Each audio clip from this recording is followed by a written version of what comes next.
Hey everybody, hope you're having a good day. It's Friday, and we're doing the Incineroid, and we're going to start our next catch-up playthrough, which is the Ace Attorney Investigation Collection, and we're playing the Miles Edgeworth games.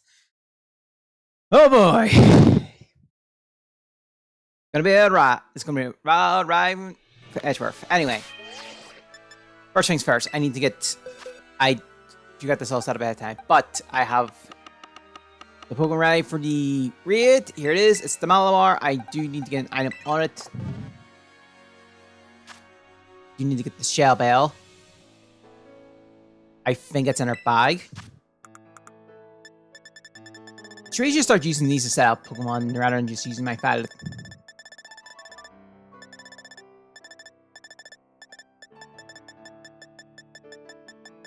It's not here. Here goes my Shell Bell.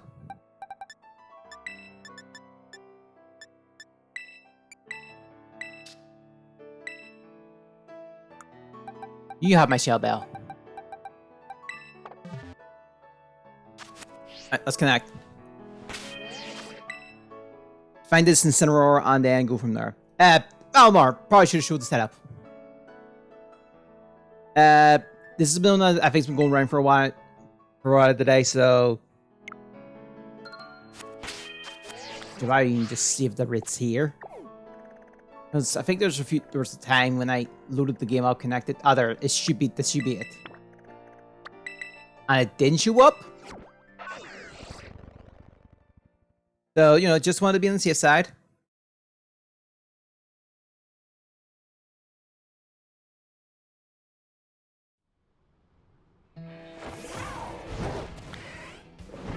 Alright.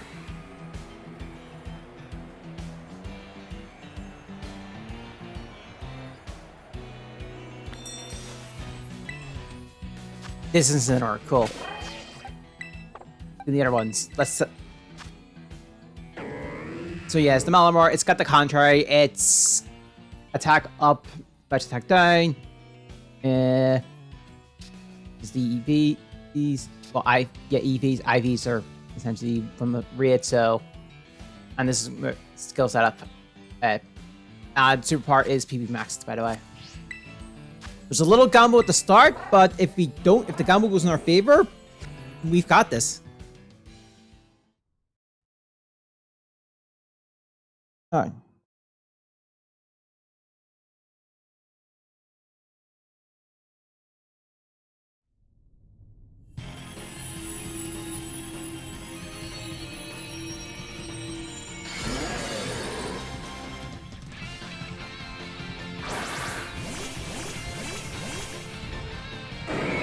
So, just hoping Taunt, which is one of the early moves to start,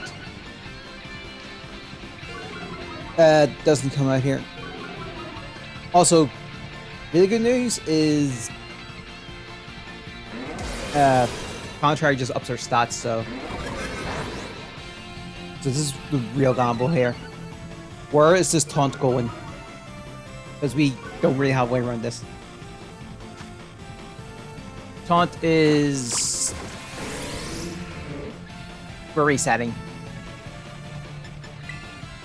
We need to get Contrary on the Incineroar.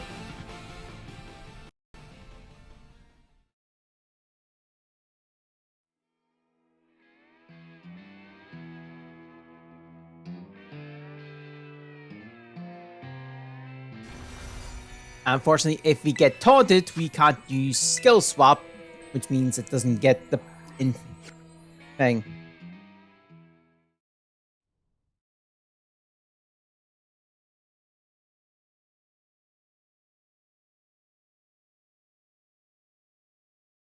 So, gambles are gambles.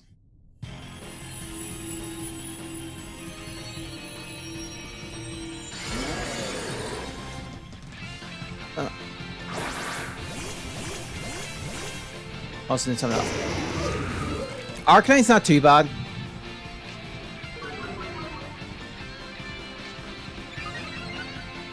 Just gotta hope that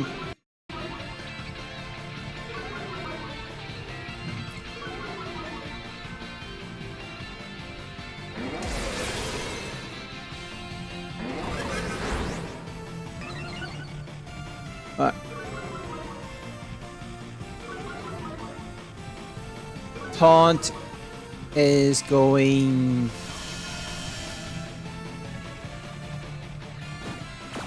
Ah, numb!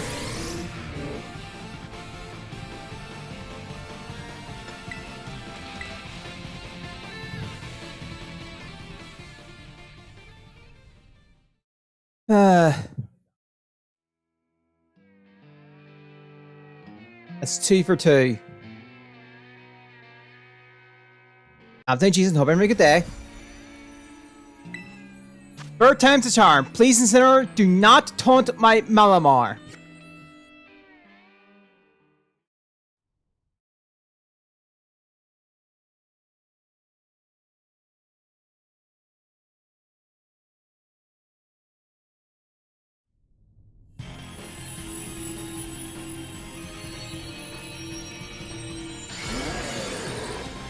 Also, I forgot Astro Bob was today.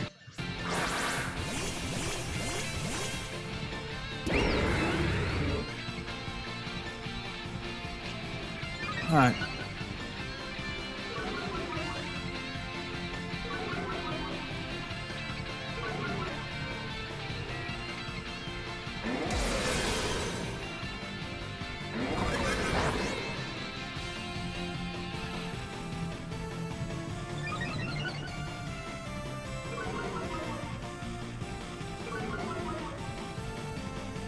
Ah!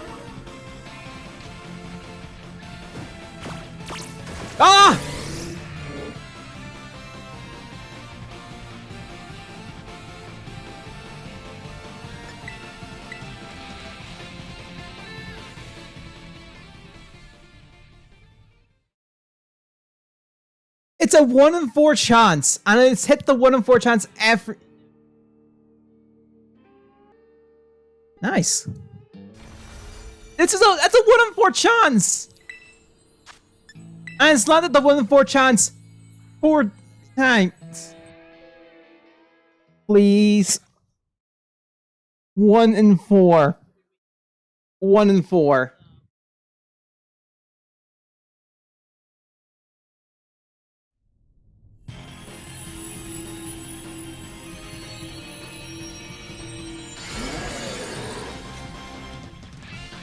Please, Incineroar, don't taunt the Malamar.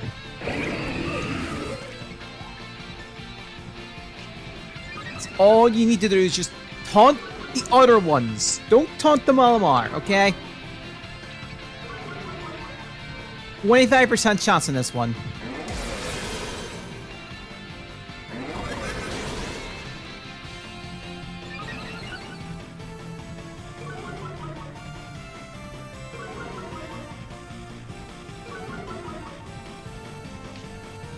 Right, Seesawer. Yes, so where is this taunt going? It didn't hit. Good. We can do this now. Skill swap.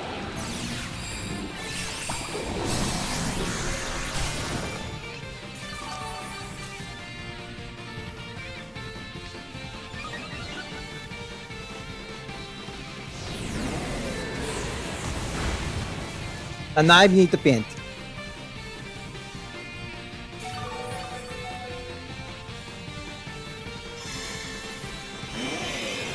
That raises the matter.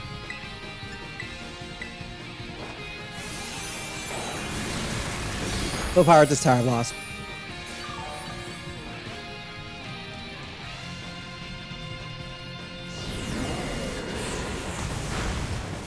There we go. We're gonna have to get back contrary, by the way.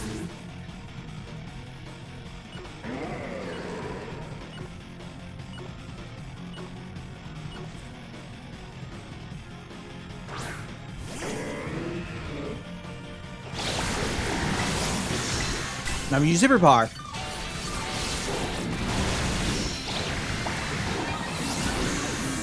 I hope it uses bulk up.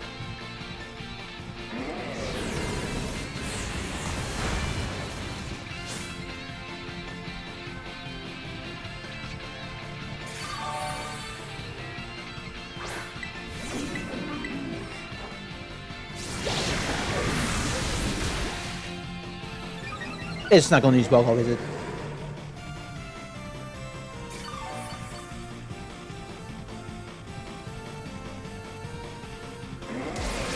Dr. Scarlet.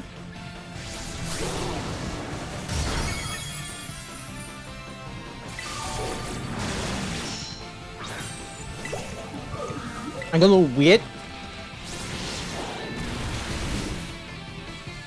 We're in no real rush.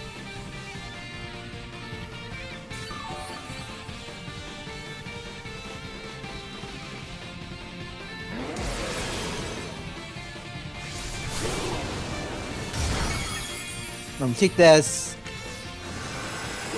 That's fine. Again, that is fine.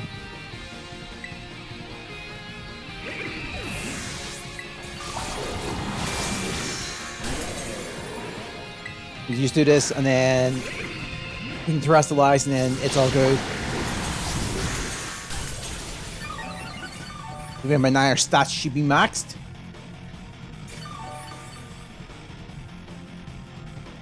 Thanks to the contrary.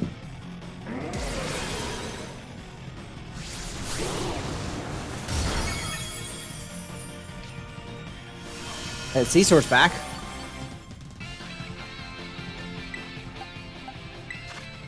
Not yet. It's fine, we'll get the other two here. And if you run out of super power, we can just use Terror Blast. And yeah, it should be SVGG.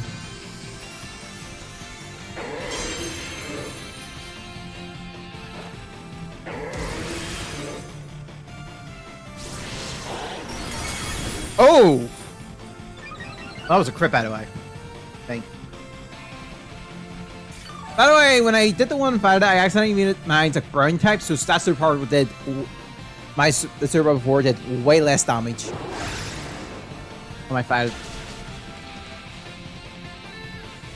It's gonna finish it off.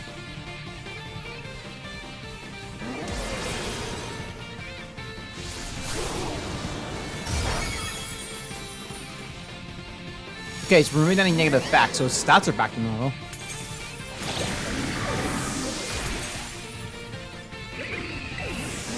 Alright, how much is this gonna deal? This might just finish it off though. If not, we got another turn. Okay, no it didn't. Oh, it starts when... Is the stats that low?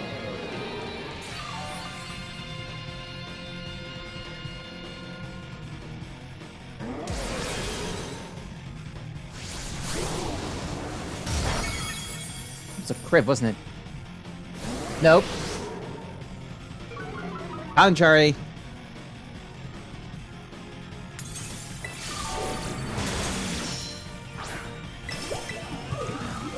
I mean, we have two powers left, it doesn't matter. Oh, we've won. We have won.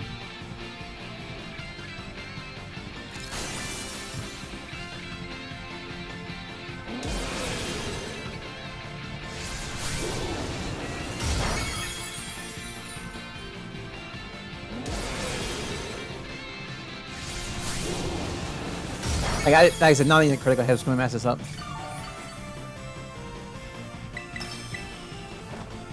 We have plenty of time. It was just the one. It was just the fact that he got us with taunt 3 times in a row.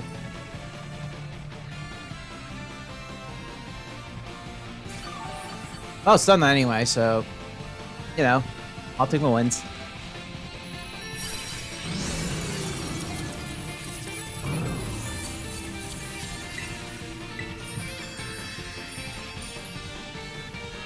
Right.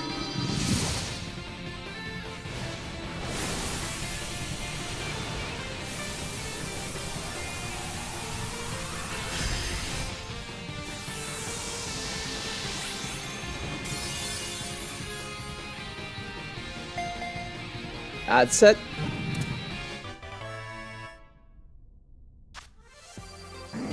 Wow, okay.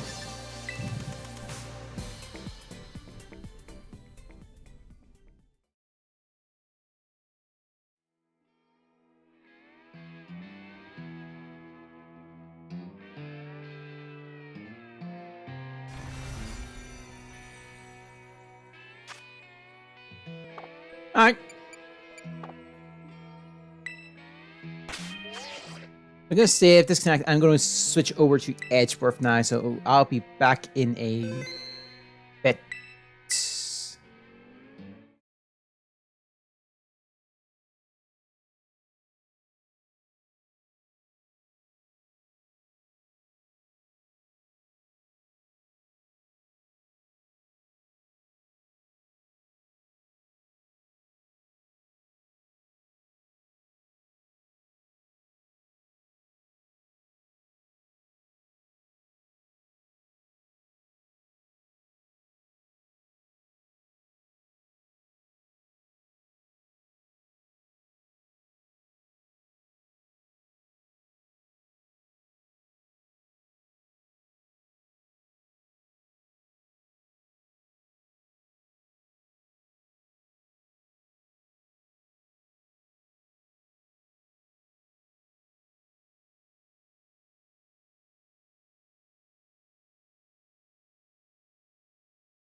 All right, here we are. Oh yeah, because I've anyway. The only way we can get this set up. Anyway, we're doing the entry. Funny enough that we essentially started this year being a defense attorney with the Apollo Trilogy, and now we're ending the year in a duology with Prosecutor Edgeworth. Anyway, we're gonna do what I'm gonna do with Apologist. We're gonna attempt to get every acolyte in the game. Okay, so there are a total of 30. Obviously, me a big one for each story of each game. Obviously, run like I'm in the gallery. Then we have one for the story mode, which is using logic, rebuttal on mine chest. Playing with the game with HDGB characters. I don't know what that is. Then there's 2 for like finding your right in both games. And the full stab ladder arguments. And then a few more stuff for like in the story.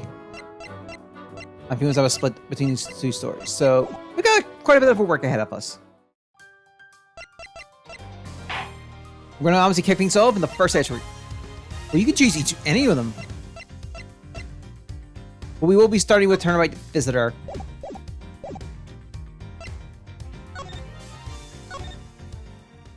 I need to say about the HDGB. Everything old is new. Oh! Right. So HDGB just busy means the updated sprites. March 14th, 1:16 a.m. Unknown.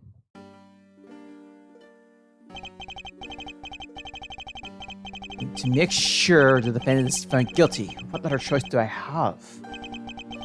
That's the job of a prosecutor, after all. That may be true, but why? I go this far. Sorry, maybe I wasn't clear enough, but a guilty verdict is all that matters to me. No matter what the cost.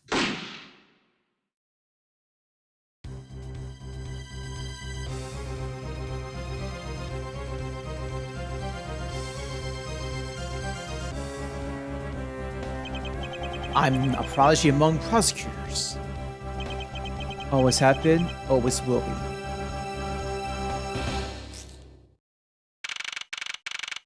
March 15th, 2:05 a.m. Prosecutor Buildings, 12th floor hallway.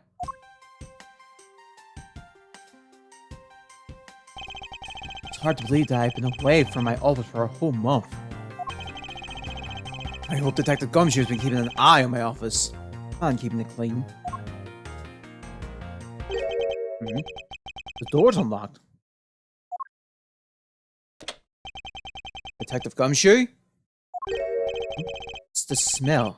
It's very familiar. Blood?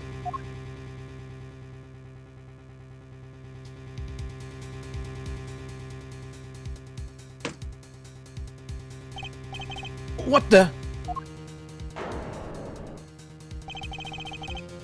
What's the meaning of this? Freeze.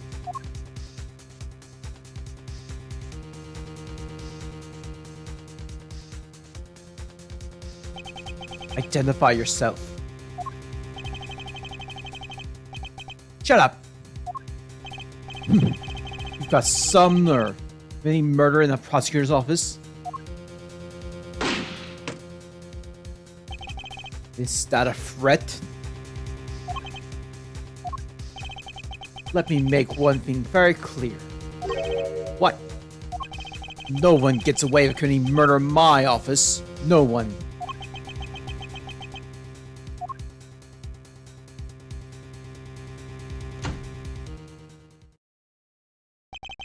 My name is Miles Edgeworth, and I work as a prosecutor in my local district.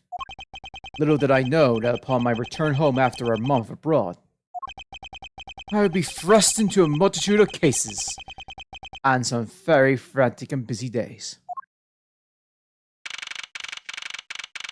9:14, 2:56 a.m., High Prosecutor's Office, room 1202. I finished photographing the victim's body, sir. Very well. Please continue your investigation. Yes, sir.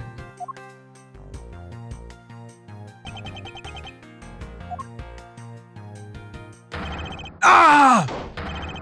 Mr. Edgeworth, sir! Are you okay, sir? Keep it down, detective. This is a crime scene. When I heard that a murder had taken place in your office, I ran up here straight away. This is Dick Gumshoe.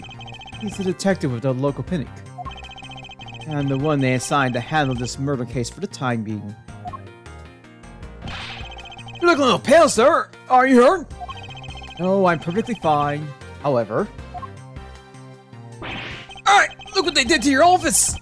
It's totally trashed! I'll say, the culprits sullied my floor with dirt rather well. No one gets away with tracking mud into my office. Oh, sounds like you're really burned up over this whole thing. This crime was committed in my office, so it is my responsibility to solve it. Oh, that's just like you, Mr. Edgeworth. Okay, time to do some investigating. Agreed. Our first course of action is to gather relevant facts and leads. Must not overlook anything, no matter how small, if we are to find the truth. I'll keep any leads or information we find etched in the forefront of my mind. Speaking of things that piqued my curiosity, why of all places did the murder occur in my office? Crime scene. My office. Is it really a coincidence that the murder took place in my office? I get a nagging feeling that this is something important to keep in mind. Yeah, I was wondering that myself, sir. I mean, you can't really say it's just a coincidence, can you? No, not really. Especially because of this. A key to your office? Office key. For some reason, the door has been unlocked. This office door has a lock built into it. What do you mean, sir? If you think about it more carefully and use logic, it should become clear to you. Logic? By finding the connections between two pieces of information, and connecting them, new information is born. That is the end result of using logic. How do you use it? First, I record the information we've gathered with this button. Then I connect them together with this button. Now, to use the button and recall the facts.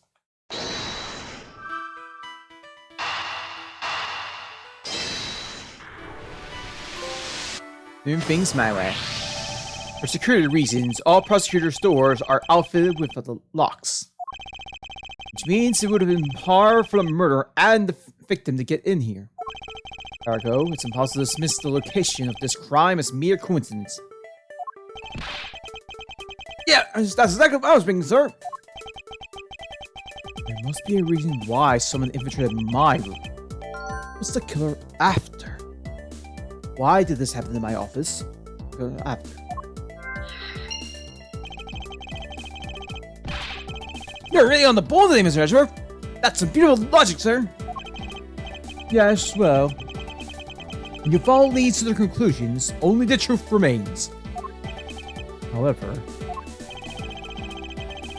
if the information doesn't line up properly, I may stray far from the truth as well.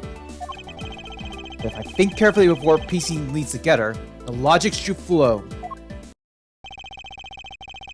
Well, let's just start our investigation, shall we? Yes, sir! Let's begin the investigation. The business of any good investigation is to examine everything, sir. I know that. And when I want to examine something, I simply use this button when I'm next to it. Oh, and if you ever feel lost someone to talk, just use this button, okay? I'll give you great, precise advice as an excellent investigator, sir. Something to try later by a free time, I suppose. Anyway. Called, sir?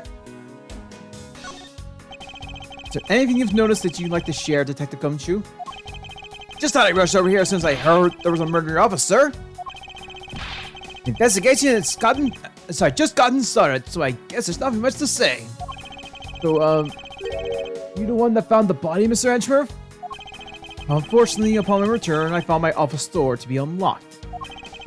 After what awaited me inside this awaited inside me was this whole messy affair. Ouch! That's rough. Even though I left the security of this room to a certain detective. Sorry, sir. I assume you understand how to conduct investigations, Detective Gumshoe? Of course, sir! Examine everything with this button. By checking various things out, you can gather all sorts of evidence information. You can see the evidence you collected with this button. For information and leads, it's this button. That's it! Great job, sir! Deductive reasoning is the way to go! It's called deductive reasoning, Detective. Clearly something you lack.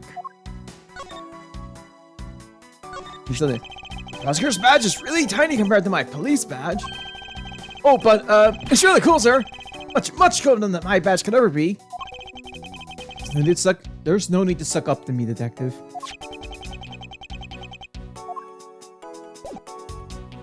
Alright, let's begin. I hope we can solve this case quickly. I like to return to relaxing on this sofa. That thing looks a billion times softer than my mattress at home. Can I send that too? Just for a little while, sir? Detective Gumshoe? You know I can't allow that. Until this case is solved, neither of us have the time to spare, let alone rest. Right, sir! I'm gonna work hard to be a real trooper to the end! Even once this case is over, I don't think you can afford to take any time off. Do you have anything to report? Sir, yes sir! Nothing out of the ordinary, run down, sir! And yet, there's something out of the ordinary running from my office. Talk about a contradiction! Something out of the ordinary, huh? I should look around a bit more. What have we here? Perhaps this could be the murder weapon? So, you mean that the killer made their escape after disposing of their gun here? I think I've seen one of these before! Care to enlighten me as to where? Oh, I know! I was using the exact same model! Think. Detective? I don't really like guns all that much. I mean, they're really dangerous. And now that I think about it, you do this model around the pig a lot, sir. I don't use mine much, except in emergencies. So that's why I didn't recognize him. It's the same type of revolver as the one used by this Phoenix detectives. Revolver, going to the crime scene. Same model as those used by Pinnick detectives.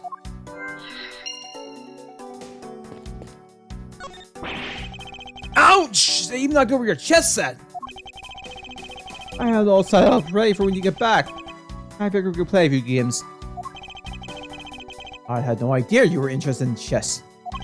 I'm actually pretty good at checkers, so I thought I'd give chess a try. In that case, I suppose I can set some time aside after we solve this case.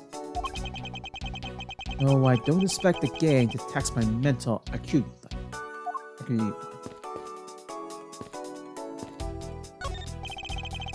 He's photographing the body, so it should be alright to examine this area. Rest until I expect every suspicious nook looking and crying. Do we have here? Hey, I think I've seen one of those before! It's a police badge detective. Oh, hey! I have the exact same thing, actually! What a quinky thing! Let's take a look inside. Mr. Buddy Faith. It will appear that our victim was a detective. You. Victim was detective. According to his badge and ID, Buddy Faith was a pink detective.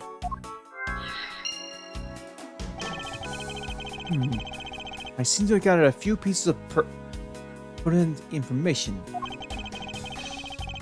Now to calmly use some logic, I figure out if any of them are connected to each other.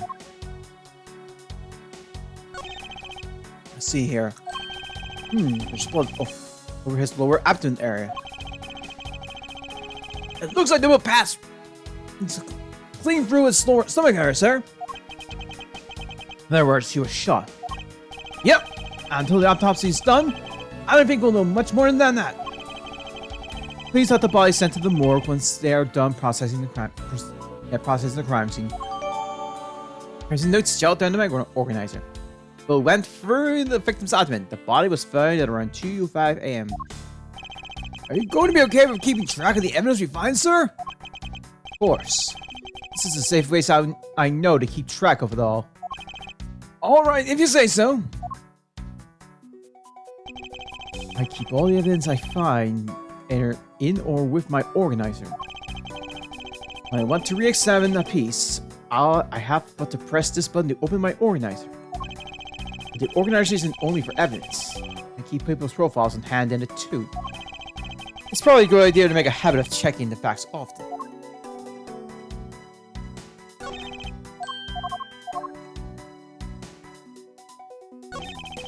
The files are all over the floor, sir! They probably fell during the struggle between the victim and his killer. My files are a mess, pointing to a struggle between the victim and the killer.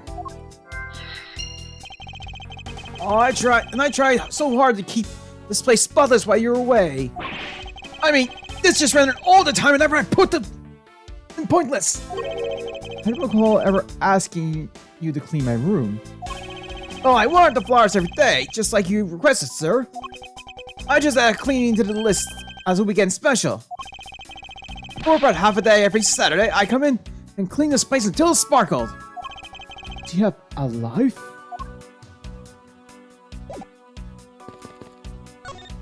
Ah! Watch out for the teapot fragments there, sir. I'm gonna pay this tea set. Nice! Raymond, this tea set is very dear to my heart. I can only buy it in England. Costs more than your whole month's paycheck. What?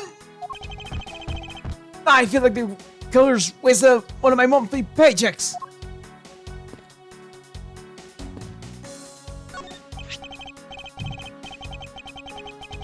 Oh, it's your trophy, sir. The Knight of Prosecutors, right? King of Prosecutors. That's not a trophy. It's a shield. They only sent this to the winning prosecutors, right? Yes, but I have no real interest in the perceived worth of other people. As for my own worth, that is something only I can determine for myself. Not so slick, sir! I'm gonna have to try saying that sometimes. Unfortunately for him, his monetary worth is tied directly to his worth to me. It's been a while since I've sat at this desk. Oh, how I missed you. So tight, it looks newer than when I first bought it. Oh, yeah! That thing's so polished that it makes mirrors jealous. Don't tell me you had nowhere to work the entire time I was away, detective. My job is to protect your office, sir! And you did such a good job protecting it that a murder occurred in it. That's harsh, sir. I have to admit that Destin has never looked better. Well, I guess I can't dock its pay. Well, it's a good thing that my steel samurai doll was spared any harm. Speaking of which, I still haven't actually sat down and watched any of that show. What's it about again? Well, I don't know much about it myself, but the hero of the Steel Samurai, warrior of Neo Tokyo, is the Steel Samurai, and his goal is to defeat the evil magistrate. It's a show geared towards kids. However, its high production value and riveting plot draws in a number of adults as well. Spin-offs like Pink Princess, Warrior of Little Old Tokyo, and the Nickel Samurai. Along with the deluge of merchandise and even a new stage show gives its presence. You sure know odd. You sure you're not some kind of rabbit fanboy? Of course not. Anything that keeps up with society knows at least that much.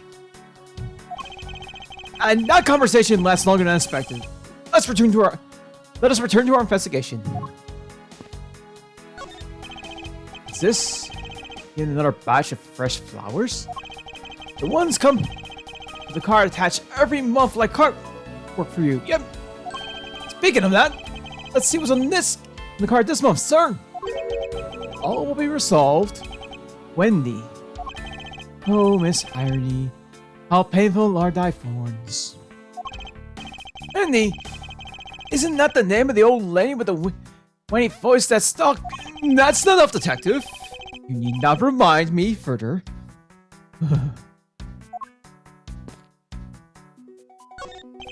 How's it coming along? Please, I need absolute silence. Fingerprint lifting is a delicate art. Well, I never.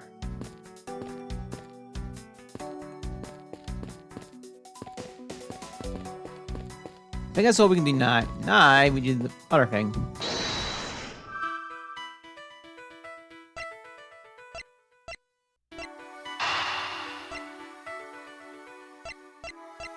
I believe it's these two.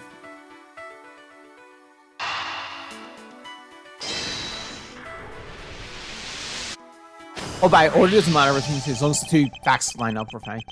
The revolver, the standard model used by detectives.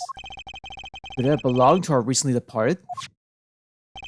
Detective Gumshoe, would you please thoroughly check the victim's body one more time? Yes, sir! On it now, sir! Excuse me, pal. Let's see.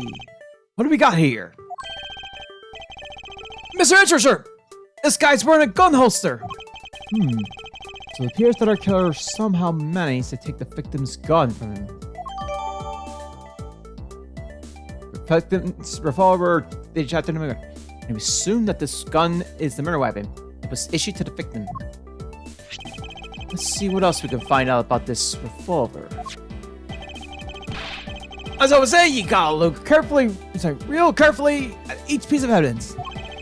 Use this stick to rotate an object. There's no such thing as a bad angle. Use this button and this button to zoom in and out, and you get a nifty gritty. You get the nifty gritty. I think that it was so easy to take a life with just to pull the trigger. No, I can't even see myself really liking guns. Oh, I love the ones to use that to track and field me to start races.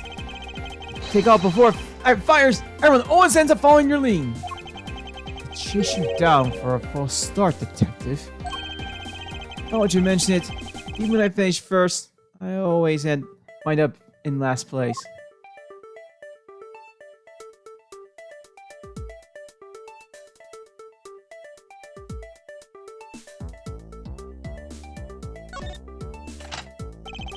It looks like only one round was fired from this. Oh, so the killer Or killed the Vic with just one shot after wrestling the gun from him? Sounds like the guy knew how to handle a gun, huh, Mr. Edgeworth? We have no proof for now, but that is a distinct possibility. I guess that is about all we're going to find out. You send this by to Jim! Why oh why? How could this happen to a guy like you? Are you alright? Don't touch me! Leave me alone. Just leave me be. Sorry, but I can't do that. The investigation is still ongoing, so please refrain from touching the body. The body? The body? Don't talk to him like... Don't talk about him like he's just some lump of flesh. Look at him. Jim looks so... like he just turned in for the night. Sure. Just in a blood-stained suit, pal. Where are my manners? Aren't you that prosecutor? Why, yes I am! I'm Jacqueline Portman, prosecutor. Jacqueline Portman. Jim here is my partner in crime busting. I'm Miles Edgeworth. Like you, I am also a prosecutor. Detective Dick Gumshoe, sir. So you're Miles Edgeworth. I guess this is your office? Yes, that is correct. Get a machine! You're the one who killed Jim! Hey, don't go around jumping to conclusions, pal. Just calm down, okay? I will not. I want to know how... Sorry, I know how things work around here. Prosecutor's office doors all have locks built into them. And only the owner of the office has the keys to his or her own office door. That is correct. However, I was not the one who killed your partner. Yeah, Mr. Edgeworth has been overseas on a business trip this whole month, pal. And the key to the door was with me the entire time, okay? But the only one who could get in here was me. Wait, that means... I'm not sure what that means. So what's your name? You're Jim's killer. No way, pal, you got it all wrong. Everyone, calm down. Mr. Portsman, correct? You're a real prosecutor. You should know to stay collected.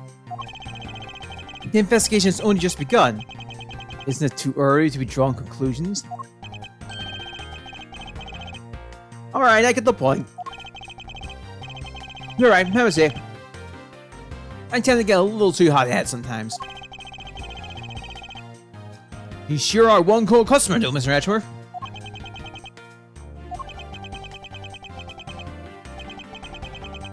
I've heard all the rumors about you. You're the great genius prosecutor. You're something of a legend, you know. Anyway, let's call a truce and work together, okay? Aye, how about a handshake to seal the deal? A pleasure to work with you. You guys are conducting your investigation, right? Sorry for watching anything like that. Carry on then. It's your room after all. Thank you. I intend to. I just want a little more time to say goodbye to Jim. You there! Sir!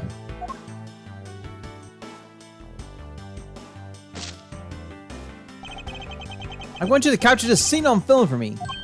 My final farewell to my partner Jim.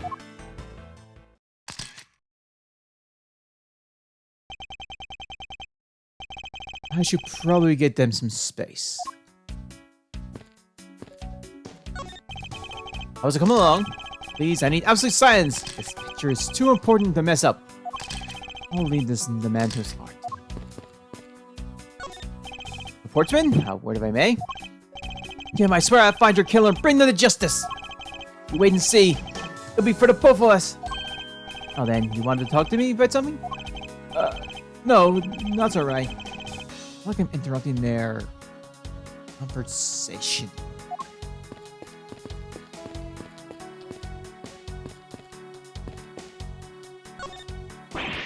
Ah, your jacket, sir! What's it doing on the floor? It must have fallen off the wall when the killer tried to threaten me by firing a round. So the killer not only shot the victim, but they shot your jacket as well? They dare shoot the ultra special jacket that you made your prosecutor debut in? What if they had shot through it? It would have been a disaster! Not worth getting worked out over, detective. Not when there's something more here. Huh? Like what? I take you haven't noticed it yet, detective.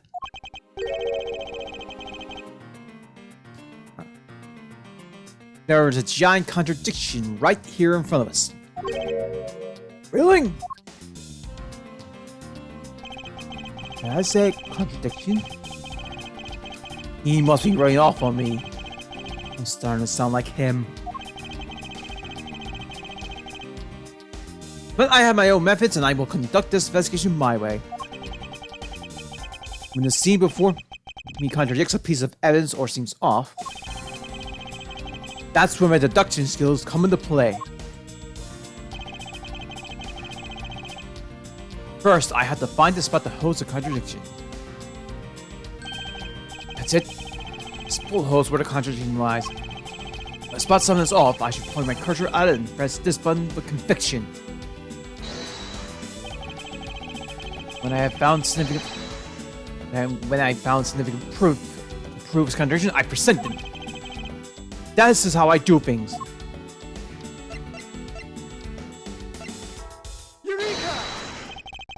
This boho is a contradiction. What do you mean, sir? Oh yeah, that's first thing is Eureka, by the way. It's elementary. 2 shots were fired in this room. First fell the victim. And the second fell this frame. Hey, let's run! However, this gun was only fired once. Hey, that's true too! Which means that only one of these 2 bullets were fired. Okay, one of these 2 bullets was fired from a different gun. Did the killer have another gun prepared for the night? Other than the victim's gun that I found, would there be another gun in play here? By the way, I know something, sir. Yes? What's that thing sticking out from behind the frame? Ah, that. It's a secret safe. A secret safe? Oh, I smell money! I'll spare us the trouble and just said nothing like what you're imagining is inside. Now, if you would kindly root this frame out of the way. Roger that!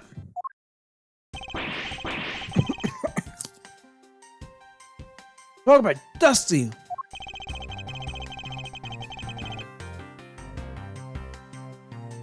I suppose that's what happens when I'm not here to dust it once in a while. I had no idea there was a safe, sir. Alright, kept it clean for you, sir. So, when did you put this thing in? It wasn't something I installed personally. Every prosecutor's office has one. Really? I had no idea. Well, only prosecutors are supposed to have knowledge of their assistants. So what's this line, Mr. Ashworth? Right now, nothing. We only use them to store specific...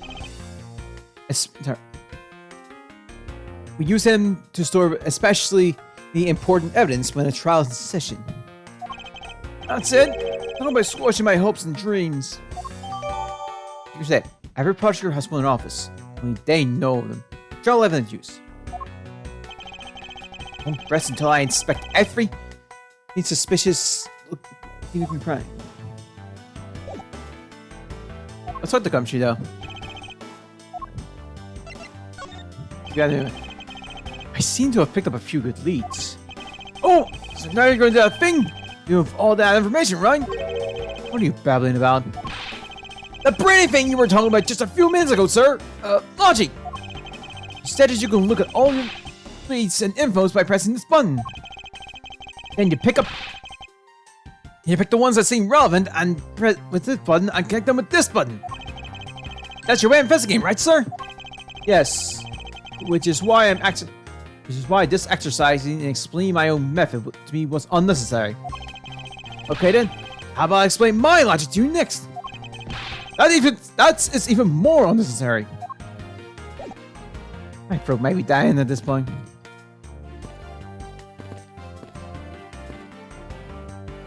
Alright.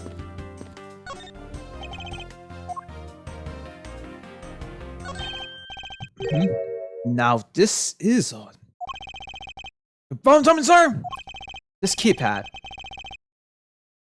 Don't you find it to be a bit too clean? Yeah, there's a thick layer of dust all around it, but not on the keypad itself. You there, the forensic scientist. Yes, sir. Could you please dust this area for fingerprints? You got it, sir.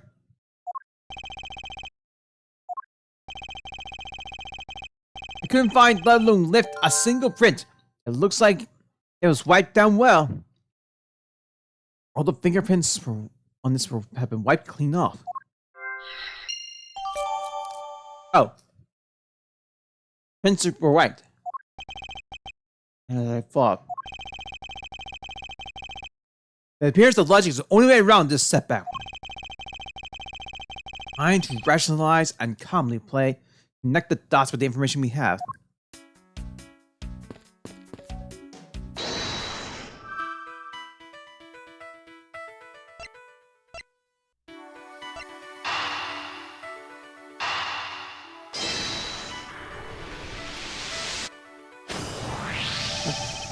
I believe I figured out what the murderer was after. What was it, sir? The fact that the safe was wiped clean of fingerprints suggests that the criminal had at least attempted to open my safe,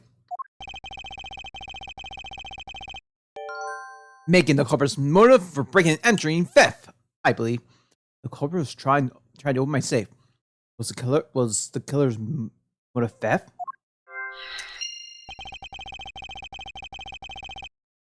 I wonder if the motive was behind. I wonder if knowing that the motive behind this breaking was theft changes what other piece of information had to tell me about this crime.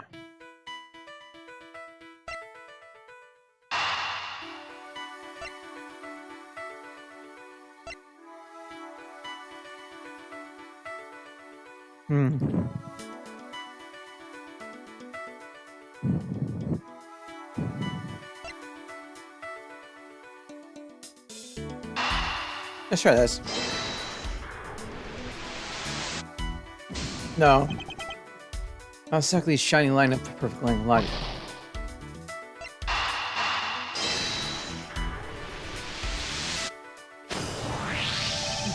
There is a possibility that the files sprayed on the floor are not the result of a struggle between the victim and its killer. Oh, you mean like it could be from when the killer tried to find something, sir? Precisely. We need to figure out if any of the files have been stolen. Yes, sir. I'm gonna shelf files like you've never seen before, even at a library. Sure. Let's give that a try. Why do all the good ones always die young? Surely you must ponder now everyone's about Mr. Edgeworth. No matter how much we lament, the dead will not come back to life. All we can do is search for the truth. And? So what are we supposed to do? How do we go about finding the truth? First, we calmly restore the files to the rightful place. You got it! Here, let me help! So this file goes here, and that book goes there. You sure know a lot about where things go, despite it being Mr. Edgeworth's office. Because I'm the one who keeps a tidy, pal, okay? Done! It would appear that the murder was definitely committed here. Blood stain on the bookshelves are still fresh. I suspect that the victim was killed in a standing position, hence the prints on the shelf. But then the guy found the floor, right? The blood on the floor kind of grosses me out. Detective, I don't have the time to deal with your weak stomach right now. No good with blood, sir.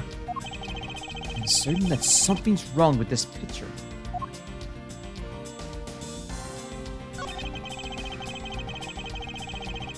So this is where the bullet was lodged, where the bullet lodged itself after it went for the victim. But a bullet to be lodged so squarely in a file's spine indicates that the files were ramjacked after the shooting had occurred. And I guess the victim was moved because he was in the killer's way. Victim's handprints. He must have tried to support himself with his hands after being shot. No, there are prints on the floor too. Those must have been made when, unable to stay standing, he dropped to the floor. Here's that the victim was in a sitting position after being shot. Reading. Oh, so that's why the seat of the victim's pants have blood on. That would be the logical conclusion. Killer moved the body because it was leaning against the bookshelf. Well, this guy's pants proved that pretty well. In a sense, I suppose. See, I'm not completely useless, Mr. Edgeworth. Is this spot somehow connected to any of the evidence I hold? Eureka! Eureka! There's clearly a contradiction here with this bullet hole. What do you mean, sir? You don't see? Quite simply, the bullet hole itself is too low. Victim was shot in the stomach. The hole should be much higher up. But what if the guy was shot while he was sitting or lying down, sir? That would be illogical. The victim leaned against this shelf here after being shot, which suggests that he was standing when he was shot. And that means... Wait, what does that mean, sir?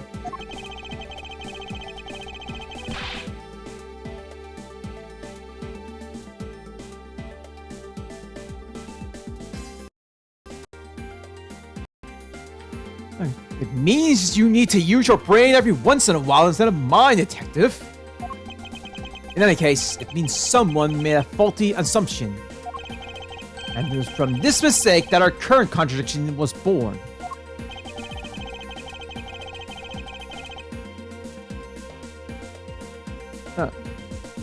What? Yeah, so what is the faulty assumption that caused this problem with the bullet hole precision? Oh, shit. Ouch. Precision the handprints is what's caused the problem. We wouldn't be in this dilemma if the handprints were closer to the ground. The handprints already are, up top. Yes, you're quite perceptive, which is why this is not a viable hypothesis. So this is just a what if, then? And what's the answer? You still can't figure it out? Then allow me to explain. Yes, please, sir. Guess he didn't notice the slip up. Although at this point, I shouldn't be surprised. Actual unsort of files. I believe the order of the files is a bit off. You mean I put them back in the wrong order just now? Hey! Actually, I think the label from the file are wrong, sir. Oh? Yeah, you see here. The files were shot between with the number 0. What are those doing all the way down there after 1, 2, and 3? That's really weird. Actually, the way they are organized now was the correct order. They are exactly as I see them in my mind's eye. But the numbers are all out of order. Those white binders are special, so they are arranged a little differently. But from this, we know that the files were not in this order when the crime occurred. Haha, so that's it. I believe the killer made the same incorrect assumptions as you just did, detective. Let's rearrange the files in numeral order and see what we find out. Do you think it'll be okay to prop the body back up to how it was before it was moved? They're finished processing the crime scene. So I don't see why it wouldn't be. Please detect the gumshoe. I suspect it. Full hole is not where it should logically be.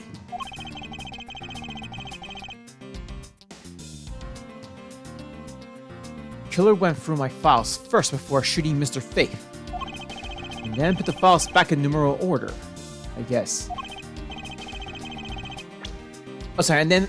that was fine. Exactly. Then proceeded to shot the victim. But why would somebody kill a man and then look for your files one more time? Puzzling indeed.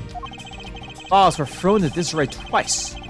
Once before and once after the crime. Why? Files in disarray. The culprit rearranged my files twice. Once before, once after the murder. Why? Now the crime scene is as it was at the time of the murder. Time to give it another look. This must be... there must be some reason as to why the victim's body was moved. There's no time to ponder that now. That's fine. Let's continue our investigation, detective. Roger that, sir. We're gonna go. As I suspected, Bolho is now it should illogically be. And I've been figuring out that the killer went through your bookshelf twice. Sorry, I'm figuring. Indeed, there are many things that the killer did that don't make sense. To figure out the whys, we need more information. These handprints belong to the victim, right? It makes sense with the body's position. Yes. He must have left them when he was trying to support himself after he was shot. However, the position of the body shows that it was moved. We need to go over this crime scene with a fine-tooth comb one more time. This... what is that? Why does it say gumshoe on there in blood? I say that's some incredible incriminating evidence. Yes. Indicative of criminal activity, it seems. No, wait! There's gotta be some mistake! Mr. Edgeworth, sir! Help me! Say something, sir! It appears that one of my files was stolen. Is that all, sir? What would be my situation? Is this what the killer was really after? Stolen files. One of the files was written upon blood was stolen by the culprit. Completing the investigation. Anyway, we got our points back, so we're good. Looks like Jim was able to leave us the name of his killer in the end. And this most important message has managed to reach us. I'm telling you, it wasn't me! You can be pleased to hear that your beloved partner is the guilty party. So you can't be terribly pleased, sir. Really. If you're going to accuse Detective Gumshoe of being the culprit, I sincerely hope you have some proof to back it up. Jim's words. They're more than enough, wouldn't you say? If that's how you want to play it, then at least allow me to understand your reasoning. Got it. I don't like this one bit. There's something strange about this man's attitude. There must be some sort of flaw to his logic, waiting for me to dig out. Edgeworth, what are you going to do? What I always do in court. I'm going to cross-examine him. One way or another, I'll expose the flaw of his logic with this technique. Oh, how did you not? Can you explain it to me, sir? It's just basic cross-examination in the default games. I'll explain it. I think you should get the flow when we get. Mr. Portsman, you're ready. Oh, we don't have time. You just said so, sir.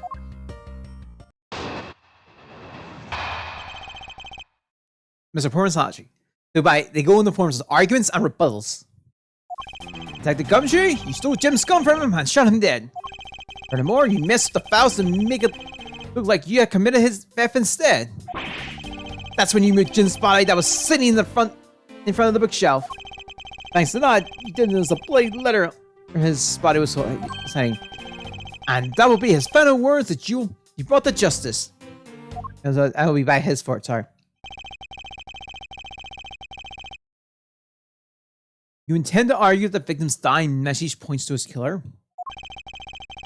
I can hear Jim's voice, and he's calling for his killer's arrest.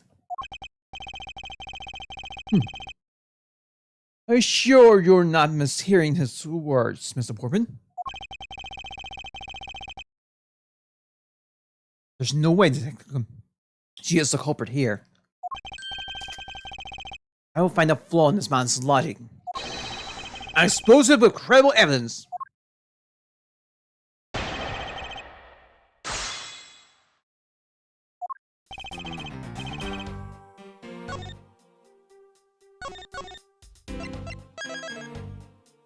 And it's time we finally started this.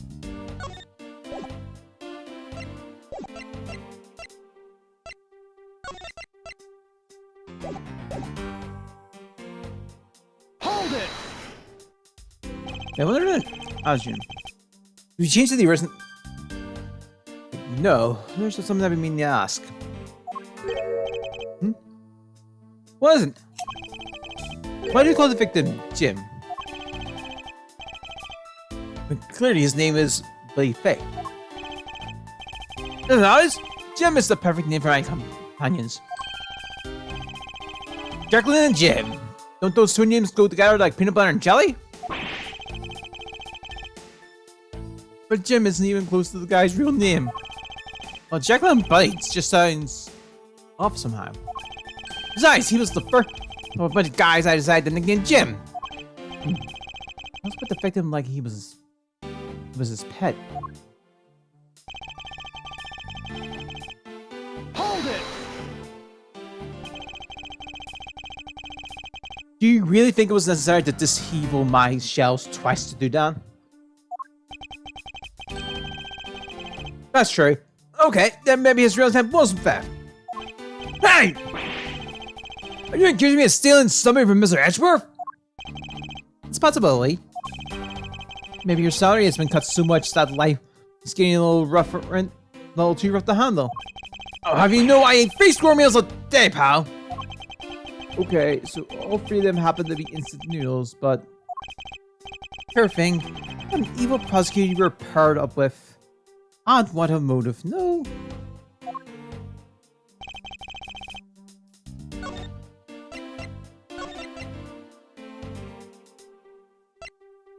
I'm gonna keep this Sebastian doing that.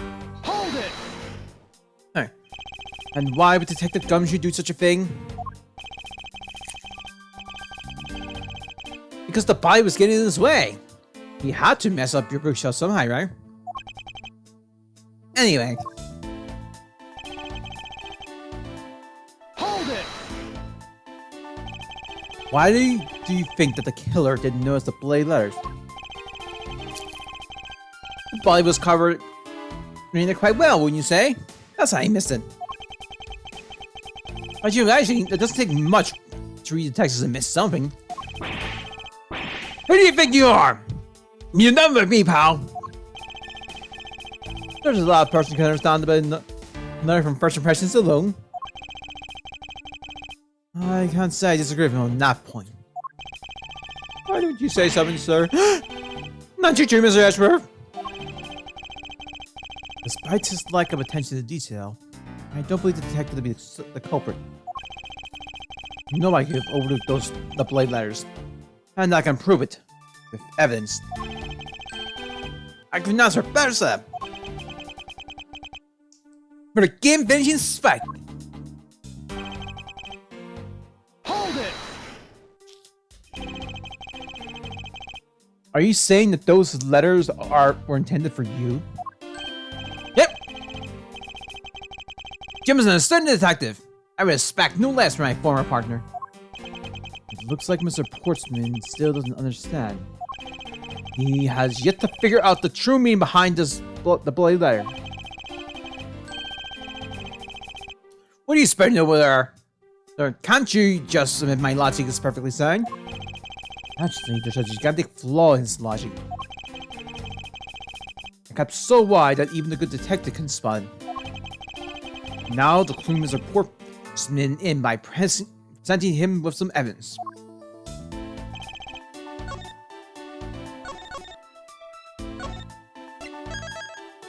I use the obvious one, but I'm gonna test some.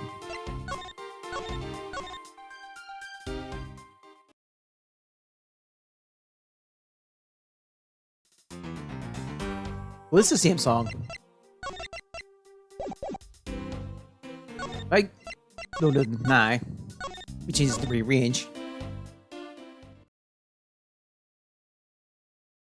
This is the same song, isn't it?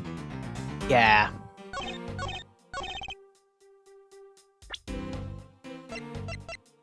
Objection! Objection! Perhaps you're not aware, Mr. Portsman, that there is a serious flaw in your logic. Ha! Bringing a bit of the courtroom into this. I see. No problem. I'm game. I can't help but find it odd. Excuse me? Odd that a fellow prosecutor has been brought down by the power of his own office.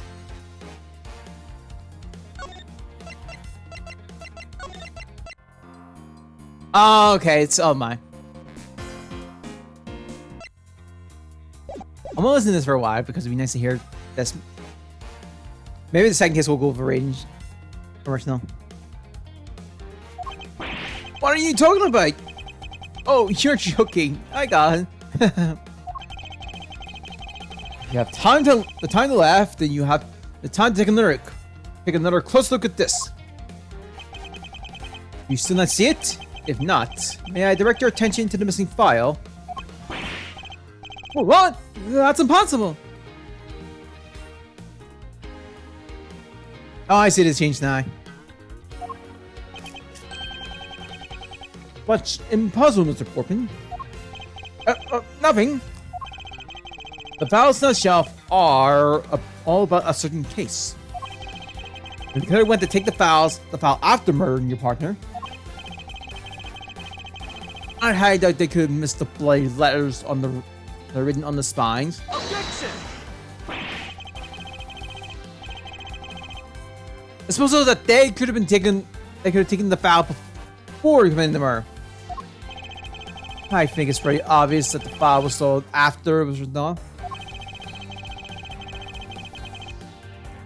The missing letters in the detective's name were foul dubious proof. Yeah, I mean, the S is gone. And there's only half an H. Detective Gumshoe is really the culprit of this case. I highly doubt that even he could overlook his own name written in blood on these files. Especially as the detective can't stand the sight of blood. Ah! Which means, what exactly? What does the style message? What does that make the style message? It makes the work of a criminal intent on tampering with a crime scene. That's so low! I can't believe the criminal tried to pin this whole thing on me, sir. I'm gonna get him, sir. You'll see. I'm gonna have them arrested in no time. Well, Mr. Portsman. Brilliant, absolutely splendid. Logic deserving of Olympic gold. I appreciate the praise, but that doesn't change the fact that your reasoning is flawed. Meh. You win some, you lose some. That's how life goes. But everyone's so cheery, even though I feel more dead than alive. Ah. You know what? It really is a shame. I really didn't want to have to bring this up, however. What is this time? Are you still after me, pal? Hear me for a second. Who has the key to this office? That would be me! The Major Edwards just proved that I'm innocent, pal.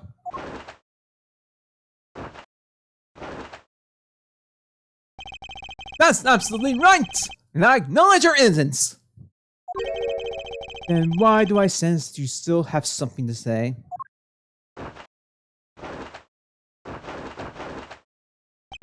Well, I was thinking... Do you know that there was one other person with a key to this office? One other person? Hey, you there! Sir, what is it, sir? Would you kindly fetch and escort that lovely young lady here for me? A lady? The girl is a member of this building's security. Think of her as a material witness. Security! Did you say security? No, stop it, pal. Don't! With him all of a sudden. I believe she needs no introduction. I have called upon Miss Maggie Bride, a member of security. Don't she, sir? Maggie. Miss Bride is a security guard on watch tonight. I see. And your point is? My point is that she could very well have used it. And by it, I mean the Monster Key, which can open all the opposite doors in this building. What? If you're not the guilty party, Detective Gumshoe, then the only person with access to this room is Miss Bride. I tell you, I've never seen this someone's room. That's right. I refuse to believe that Maggie's the culprit, pal. It was me. That's right. I did.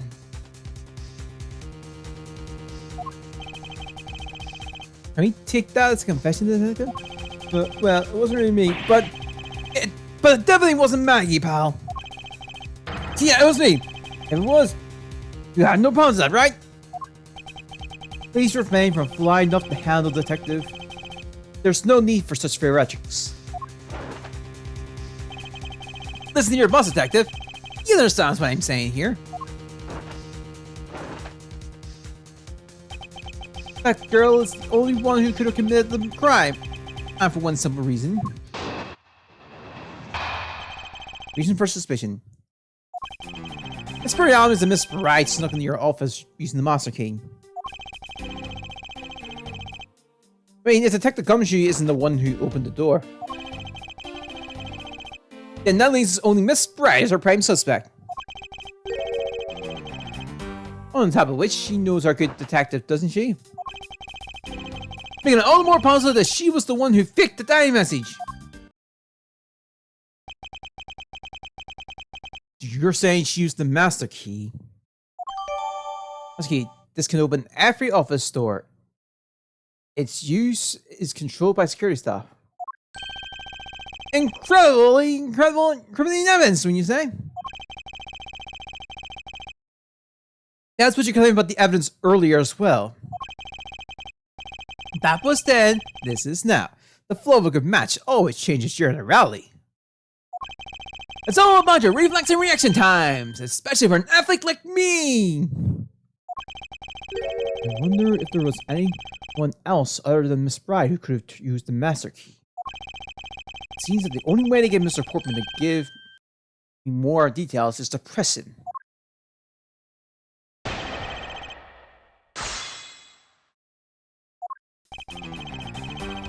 I'll change the song here. Just so we get a little taste of both versions. Hold it! I hear you. You sure Miss Bride is the only member of security who could have used the Master Key? There's only one person on staff at this time of night and tonight. She's it. Isn't that right, Miss Bride?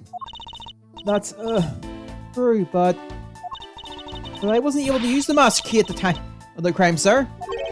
wasn't able to? What's that supposed to mean? Yes, moving on. I hate to get sidetracked by something unrelated. What do you mean unrelated? I want to hear what she has to say, pal. But you can't really trust her. You're not to tell lies. Plus, I hate wasting time. Should I hear Miss Bride out? Not so fast. I, too, am interested in hearing what Miss Bride has to say. Didn't I just say it'd be a waste of time? We don't need to hear her lies. I'll be the judge of that. Miss Bride, if you please. I discovered that the mouse key was missing at around 1 a.m., sir. What do you mean by missing? As in, it wasn't anywhere in security booth, sir. The killer must have stolen it. Mr. Portman, I believe this to be an important piece of testimony, don't you? I can't believe that someone like you would be taken in by such words. I'm not lying, sir. Objection! If that's the case, then I'd like to know why you have the Master King now. I don't quite know. It just reappeared all of a sudden, sir. Ha, unlikely, sorry. Where's your proof that the key was stolen to begin with? I bet you just forgot where you put it and then found it again. I never lose things. I can practically guarantee that. With me, if something disappears, it's just because someone stole it. Yeah, pal, trust me. You don't want to test just how bad her luck is. Unfortunately, I can't deem this piece of testimony as conclusive. Let you agree, Mr. Edgeworth. But... You still haven't established Maggie's motive for breaking into Mr. Edgeworth's office! Her motive? Didn't we already establish that it was theft? I mean, the culprit clearly went through the bookshelves and tried to see if it is as Mr. Portsman says, Detective. I know the facts that all the evidence point towards a motive of theft. But I'm done taking blows. It's time to counterattack with a few facts of my own.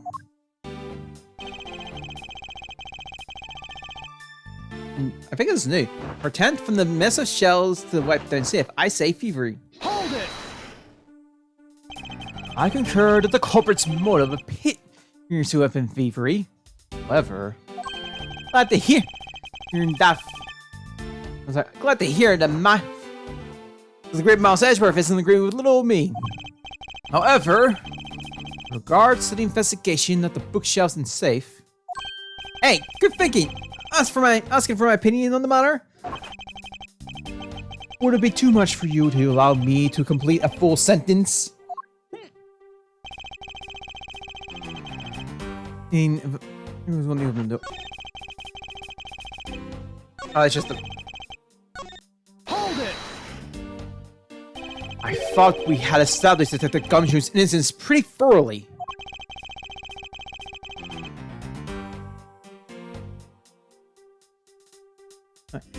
It was just a theory.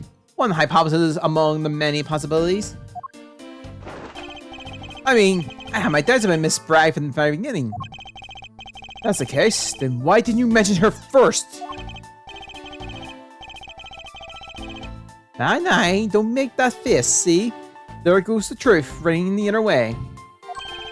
Let's pick up the pace and see if we can catch up to it.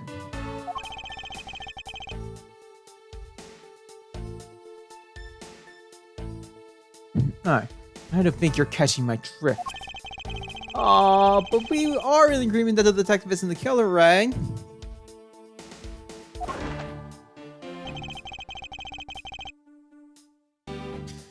If so, then I hope you understand what I'm saying. What I say, sorry.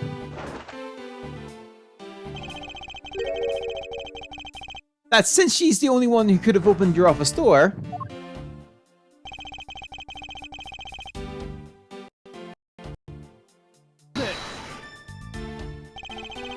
Don't you think it's a bit early to be jumping to conclusions?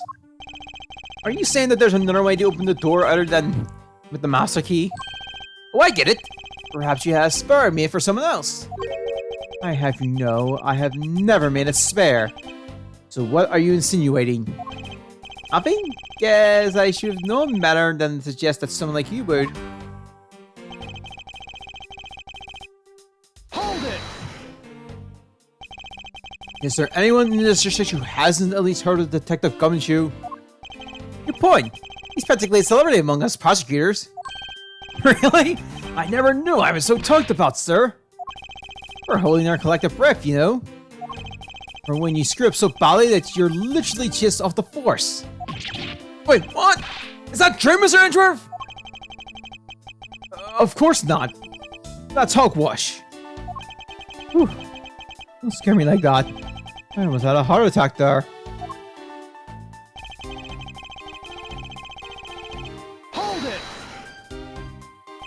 By die message, you mean the bloody letters that spell a gumshoe? I figured that whoever wrote his name must have wanted to frame him.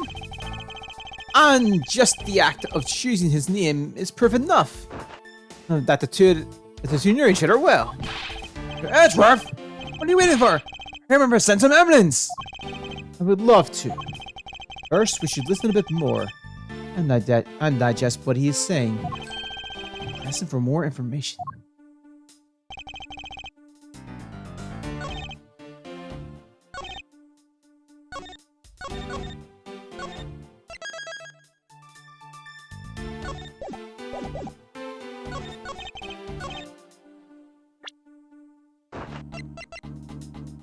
Objection!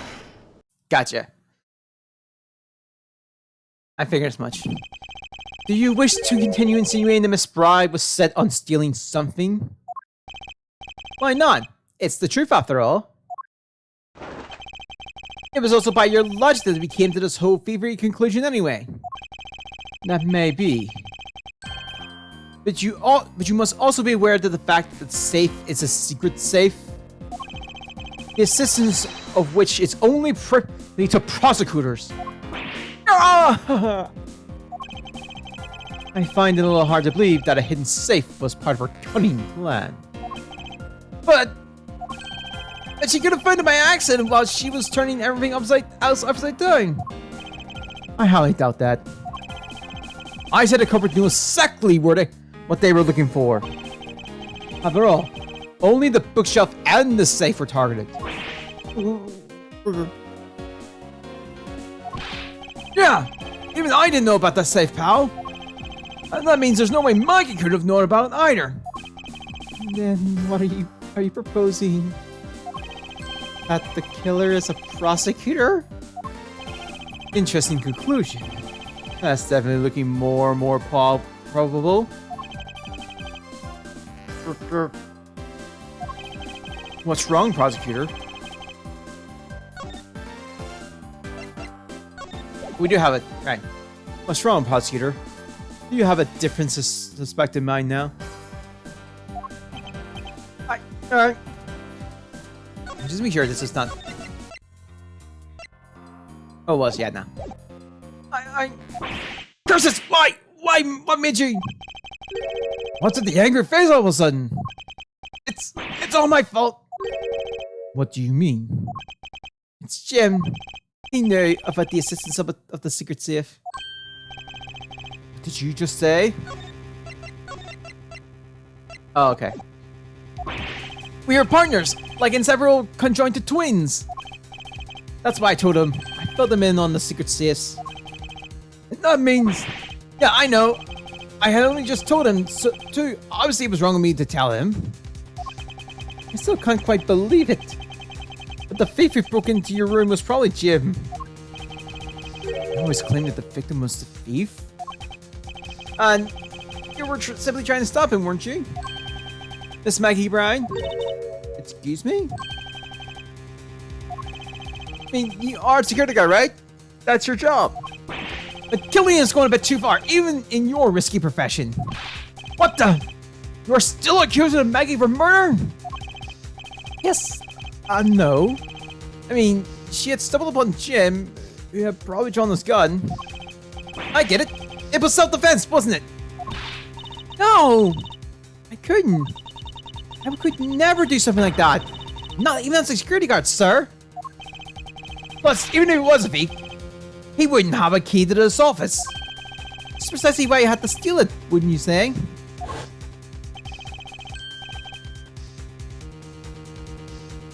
But Jim is still the master key.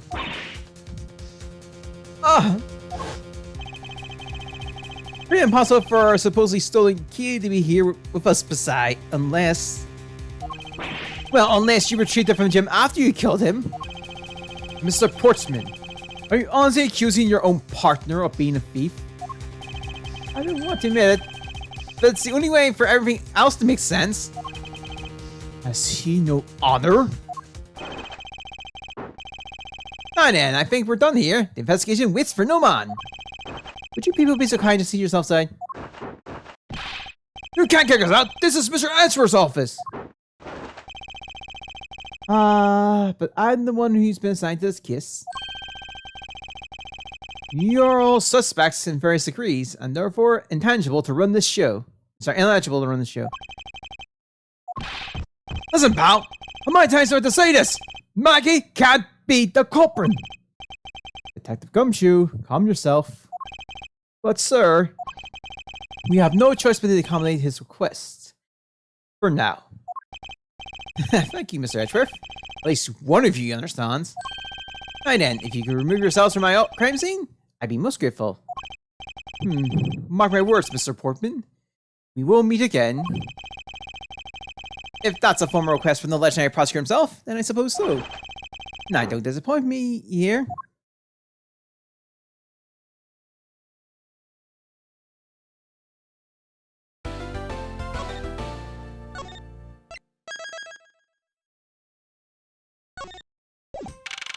Okay.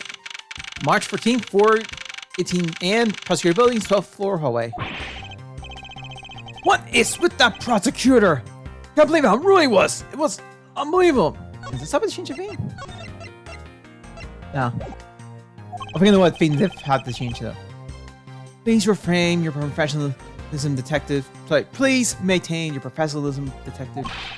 I'm gonna find some real salt out of proving Maggie's innocence. You'll see, sir. But we've been kicked out of the crime scene, sir. Then what now? Looks like my life's fallen into yet another gigantic ditch. Do not despair, Miss Bride. We can overturn this as well. There are many other places and things we should be looking into anyway. Huh? Really, sir? For example, this hallway. The linchpin of his arguments against Maggie is related to the master key. In that case, this hallway is the perfect place to look for more information regarding to the mystery surrounding my door. Alright. Prosecutor's Building, 12th floor hallway. Right. No. We'll go to your ring stand. Won't rest until I inspect every suspicious looking cranny. A well-crafted, high-quality soap of visitors. The stitching is excellent. Look at what luxurious waiting area. These babies are also great for napping, you know. You would sleep even out here, detective? In the hallway? Whenever I do, I always might end up dreaming about giving testimony up in the stand. It always ends the same way. You're getting trounced by a lawyer. Isn't it awful? Maybe I should give it a try sometime. Envision myself winning that.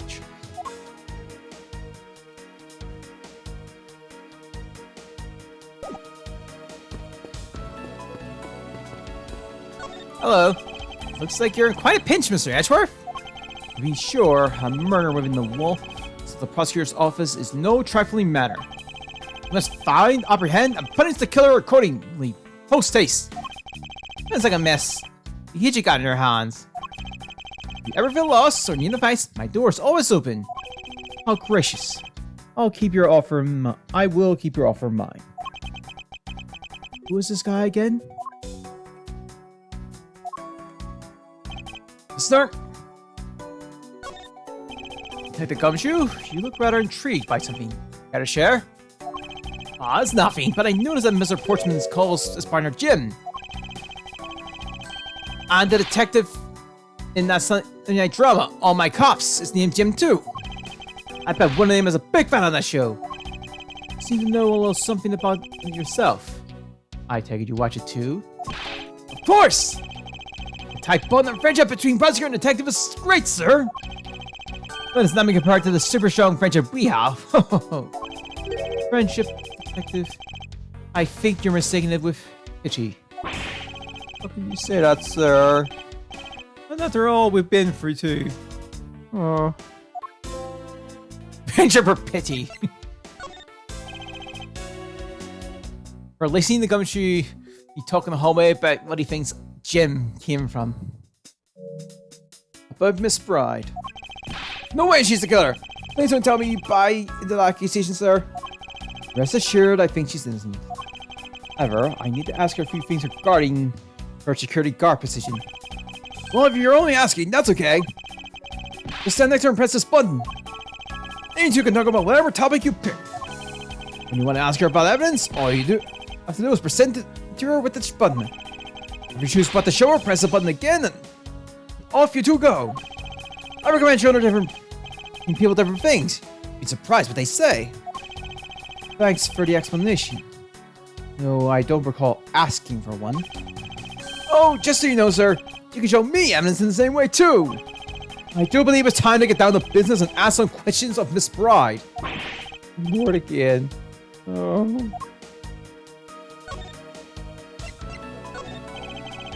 There's a detective, so...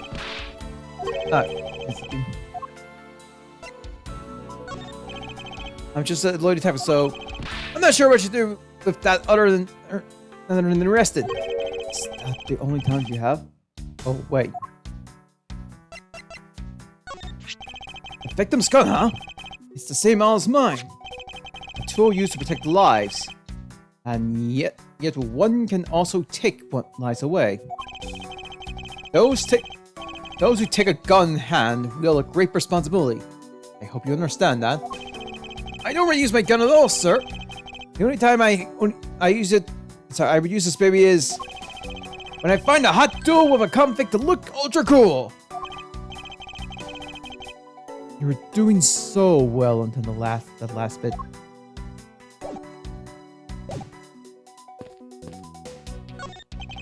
Is everything all right?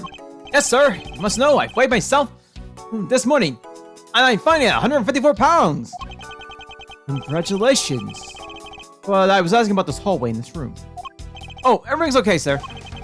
Word of advice, stay focused. You might start to lose even more weight. What is this basketball hoop doing here? Hey, didn't that used to be just outside next to the building a long time ago? When and why was it moved indoors? I don't remember asking, but I saw one of the officers drag it up here recently. Drag it?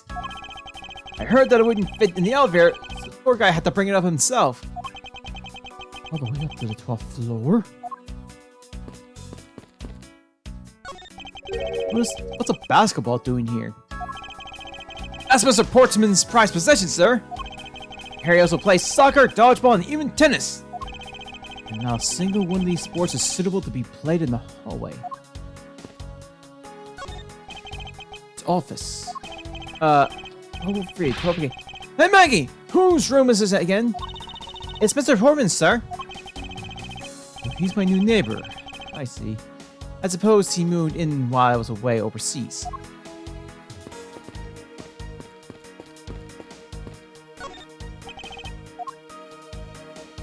It's an actual thing here. It's... Ah! Isn't this the missing serial files? Ears file, sir?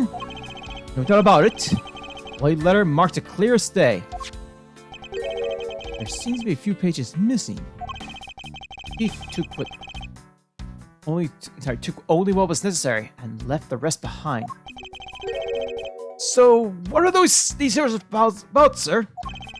I guess they've got something worth stealing in them, huh? Not particularly. It's just a collection of court case files. However, the cases within these files are not mine. Huh? They belong to the high prosecutor that used to occupy my current office. I have my reasons. Let's just say I was charged with keeping them as they were. And I mean the thief must have also wanted the file for a specific reason, right? If it seems so, only the pages relevant to that case from 10 years ago are missing. I wonder why anyone would care about such an old case.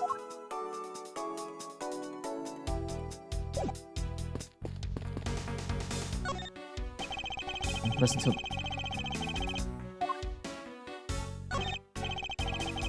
1202. It's 4 numbers and the number plate alone proclaim this to be my office. Whoops. Hey! These number plates slide round, sir. I have to be able to take the plate off when a room becomes vacant, you know. Although, the idea that they can be so easily removed is kind of... I don't see any signs of forced entry. According to the guard, no sign that the lock was picked either, sir. Meaning the door really was open with a key. Did you happen to ask if any prints were lifted from the doorknob? Apparently the doorknob's clean as a whistle. What? They think. Whatever this thief is, they did a good job of not leaving any clues behind. A minimalist, yet classic door made of top quality wood. It's sturdily made, making it near impossible to break in by force. It's almost majestic, sir. I wish I could be as stately as this door. Only Gumshoe would praise the door as something greater than himself. Being the detective has his own rewards, and a certain virtuous values, I think. If you live up to your full potential, that's a poignant trait that anyone can admire.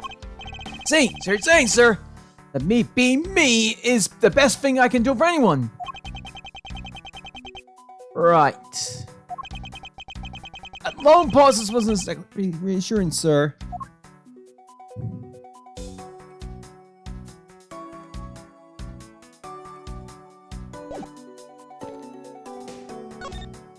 Alright. I was wondering if I may speak for you for a bit concerning this case. I've always been a big fan of the courtroom, but this is like a dream where I'm being crossed on by D. Miles Edgeworth. I can't let this chance pass me by. I must remember to ask her about the master key. I should jog her memory by showing my notes to her with the button. Have you ever met the victim before? Well, I've seen him a couple of times before when I had to go by Mr. Portman's office. Mr. Fifth was always playing basketball with Mr. Portman, sir. Portman, sir. That sounds like fun. Just once, I'd love to play with him. It sounds fun, but the only person ever taking shots was Mr. Portsman. All Mr. Fifth ever did was passing the ball, sir. Oh, second of all, I don't think I have. Sorry, I don't think I'd have fit in all that's well with him. Miss Maggie Bride, correct? I take it that you are an acquaintance of the detective? She was under my supervision back when she was still on the force, sir. One day she got caught up in a murder. Things started going downhill. She quit. And I owe a lot to Detective Gumshoe for introducing me to my current employer. So I thought until a few hours ago.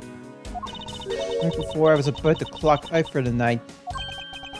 You got caught up in this whirlwind of a case, correct? Don't worry, my whole life has been nothing but a whirlwind of bad luck and failures. Since I was 6 months old, I fell from the 9th floor of my apartment building. I've been hit by all sorts of vehicles, got sick from all sorts of foods. Feel that almost every test I've taken, experienced almost every kind of disaster. And I've been managed to be named a criminal just when I become a security guard. That's a lot to go through in one's lifetime. I know! I just might feel I finally found my happiness. I wind up getting you and the Detective Gumshoe involved in my bad luck. You don't need to worry about me, Miss Bride. Nor do you need to worry about yourself. I will solve this case and prove your innocence. All I ask in return is your cooperation. Yes, Mr. Edgeworth, you can count on me. I'll do all I can to help.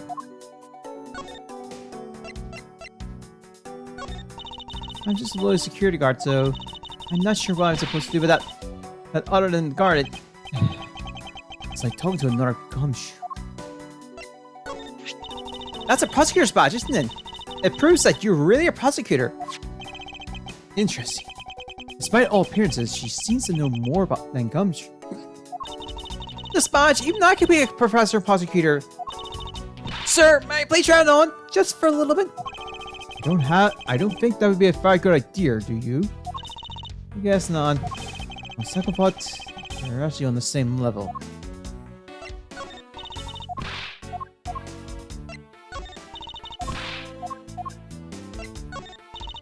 Okay, so it just has to be the key. So when did you discover that the master key was missing? By the time I realized it, I think it was around 1 a.m., sir. And I noticed it was back by around 2:30 a.m. It was just sitting there on the ledge where the security room's reception window is. I was sure that between those 2 times it was not just gone, but stolen, sir. This key, last key was stolen.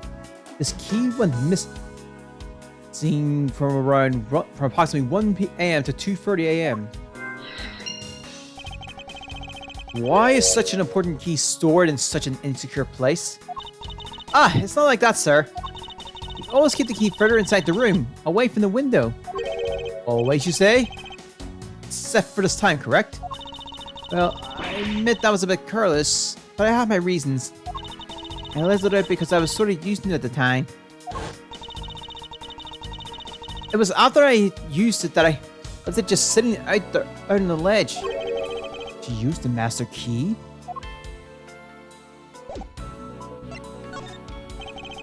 What do you mean by use the master key? Oh, I had to use it to open the door for this prosecutor here forgotten his key. I mean, it's my job as a security guard, right? Ah! What is it? That's right! I just remembered! The prosecutor who forgot his key! It was Mr. Portsman, sir! What? He's something more, Miss Bride. Quickly! Okay. It was around 12 a.m. Mr. Portsman had forgotten his office key, so he came down to the security, sir. And that's when you loaned the master key to him? No way! It's against regulations to loan the master key out to anyone. I walked with Mr. Portman to his office and opened the door for him personally, sir. See. And then, what happened after that? Well, he called for me to come closer to his office as he was leaving to go home. That was around 1:30, I think. So, in summary, for the sake of one forgetful prosecutor, you used the master key twice tonight. Use the master key. The key was used to unlock the door, to unlock Mr. Portman's office at 12 a.m. and 1:30 a.m. Look at what's suspicious! I doubt you can say that you've never left your keys at home, Detective. I think this calls for a thorough examination of Mr. Portsman's store.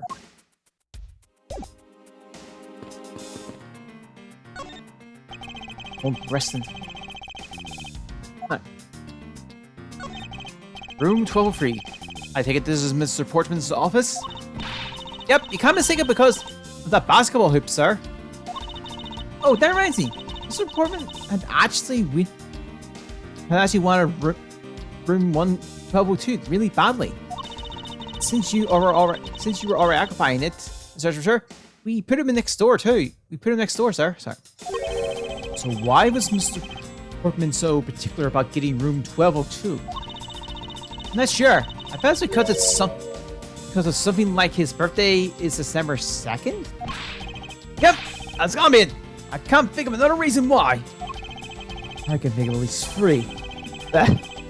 Alright, you've been wasting time thinking about this. Music is classic gore made of top quality wood. I think we've had... Oh, even Mr. Portman seems signified, just because... Yeah, the first 2 seem to be seen. Just because he works behind one of these. Nonsense. A man doesn't become more or less dignified because of where he works. Well, he seems more dignified than Mr. Payne. Mr. Payne? I suppose custody work can also be dignified. The door's locked tight. I bet the old credit card trick wouldn't work here at Homicide Edgeworth. This is the office of a high prosecutor, detective. These doors would be pretty inefficient if an average cat burglar could get through them. Ah! So I guess only a great cat burglar could get... And that must be who our culprit is. Might I advise you to return that conclusion to whatever pawn shop you bought it from.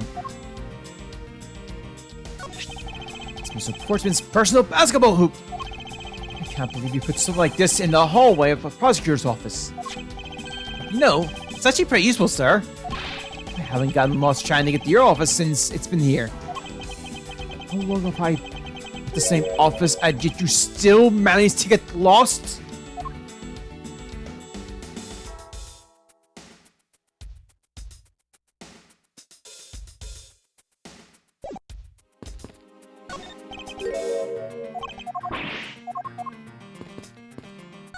Anyway, How about we take a briefer off of his game for a little bit?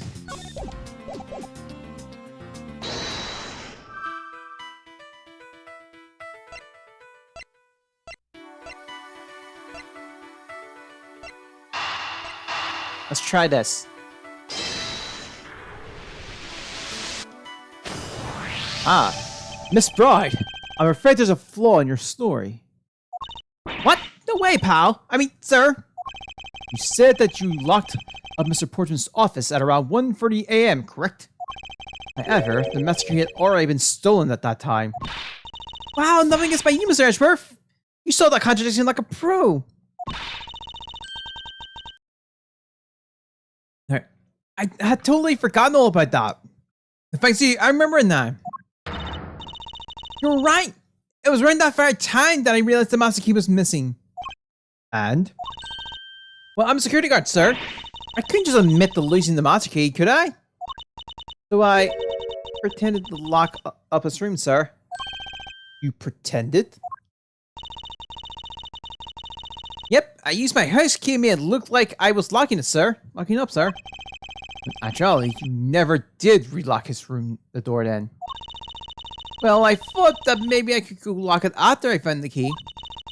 Come to think of it, I guess the door still hasn't been locked properly. Mr. Horman's office. Miss Bride unlocked the door, but the master key was stolen, so she could not lock it up. We got some new information.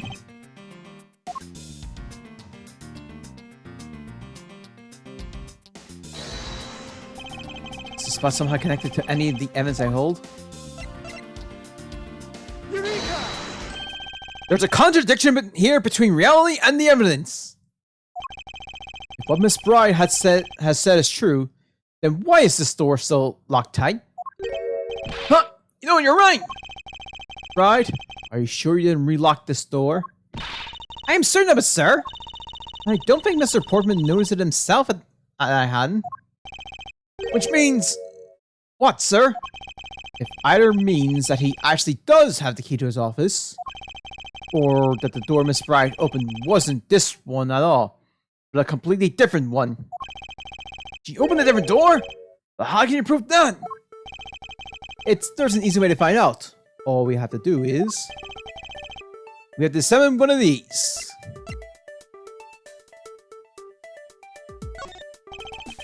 Prints on the pad. They'll tell us all we need to know. Everything really? Like what, sir? Or, like, well, for example, such as... well, we know for sure that Detective Gumshoe's dinner only consists of instant noodles. Wow, that is amazing, sir! How'd you know? It's not supposed to be a joke to cheer me up, Mr. Ashburn. Yes, that's it. Now then, we should get back to doing what we need to, that is... actual thing. The prints on the doorknob will tell us everything. Hey, you! Yeah, you, pal. Do us a favor and see what you can lift from these, okay? That's okay? So, what did you find out? There's no need for such belligerent nostril flaring, Detective. Sir, I have found only Mr. Portman and Mr. Faith's prints on this doorknob. But only two people's prints were found on this. Huh. That's pretty decisive. I must, sir. Think logically, a certain other person's prints should have been on this knob as well.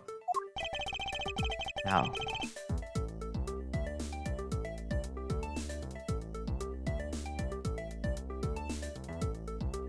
Oh.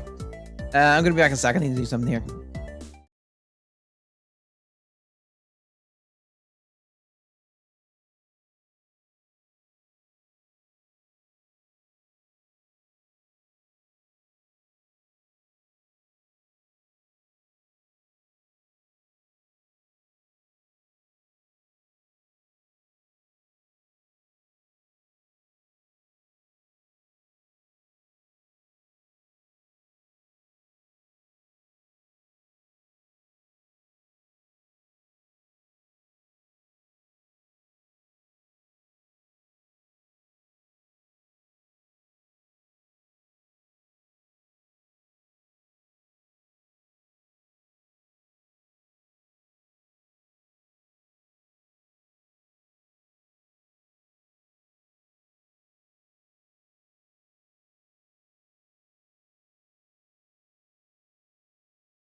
All right, I'm back. We're good.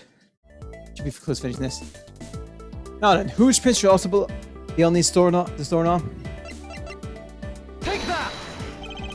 Would you find it odd that the prince of the person who unlocked the door are absent? You mean, yes. The door that Miss Bright opened could not have been this one, but a different one.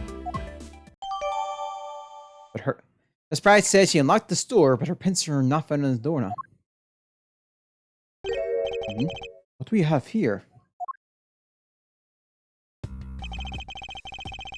Won't rest until I inspect every. This mission looking correct. Is this basketball the property of Mr. Portsman? Yes, sir. He's always ready for a match. Basketball, soccer, dodgeball, tennis. Doesn't matter what sport he's in, he's game. Although, I think it's a little hard. It'd be a little hard to play tennis with this ball. That isn't the point you should be focusing on, detective. You're right, sir. Now I know what I should be focusing on. Ah, Mr. Portman! Someone should teach him to clean up his toys after he's done playing. I think we've reached the end of this conversation. What's this? Looks like I grabbed a paper. I'll get it, sir. Let's see. Oh, there's something written on it. I brought the free pizza of evidence by the way. Sorry. It looks like a note from the victim. I brought the free piece of evidence by. Just like we talked about on the phone. But it looks like you're out, so I'll catch up to you later, buddy. Yeah, and it's from Mr. Portsman. And the door. Or the absent Portsman. What's this? Alright. I'm just spinning around to see if there is what songs are arranged and what songs aren't. What are you looking at, sir? Oh, hey! How about a game? That's okay, detective. I just found the position of this hoop to be a little off. Hey, right, sir. I guess it shifted when someone made a serious sweet slam dunk. The position of the hoop is definitely unnatural. I better take note of this. It's standing in front of the program's office. There are signs that it's been moved.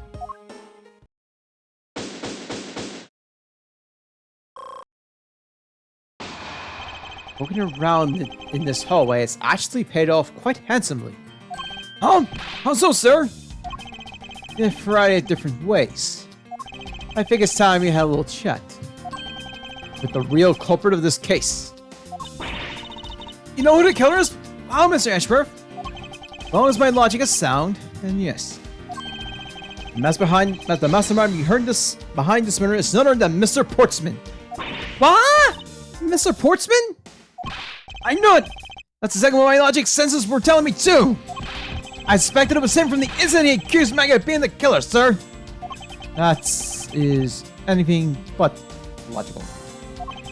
Ladies and gentlemen, prepare yourself.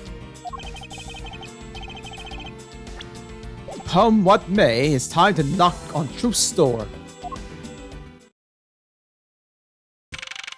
March 14th, 5:12 a.m. High Prosecutor's Office, room 1202.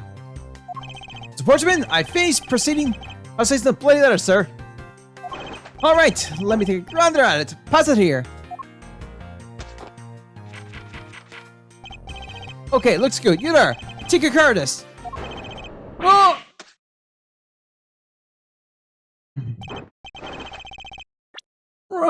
Well, isn't Detective Gumshoe? End of line for you, Portsman. We've got you now. Call off your dog, Mr. Edgeworth. Is this some kind of joke? It's no joke. We know, Mr. Jacqueline Portman, that you are the guilty party in this case. You must be pretty upset being chased out of your office, your own room. I'd be mad too. So I guess you can stay, if you promise to stay out of our way. You intend to hide your crime under the guise of a prosecutor doing his job. I can see right through that unsightly paper-thin mask you wear upon your crown. Who'd have ever thought that it would come to this? Actually, come to think of it, your mentor was Manfred von Karma, right? The legendary prosecutor who never lost a single kiss in 40 long years. But there was always this incessant chatter about forged evidence with that guy. Really teaches me that I've got to stay on the lookout for false accusations, you know? Are you done trying to play mind games with me? Because they won't work. Only thing that you should be using that mouth of yours for now is explain yourself. Although that too will only dig your hole deeper. Either way, your game is up. Well, aren't we full of ourselves? Even though you've yet to prove anything? Mr. Corbin's rebuttal.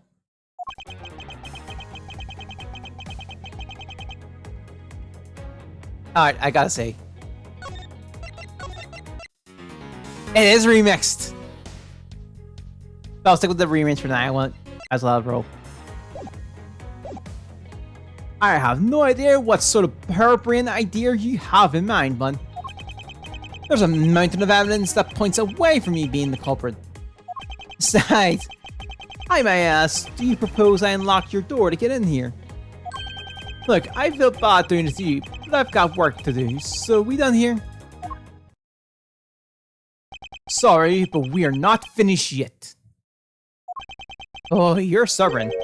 I suppose you're basing your accusations on something. Show you what I'm basing my accusations on. Evidence. Rebuttal. Come on. I think what I'll do is if they have two versions, I'll use one for Edgeworth and one for the actual thing. Hold it! You can have a very... My accusation is a harebrained idea, is it? You tell me. I say it is, after all.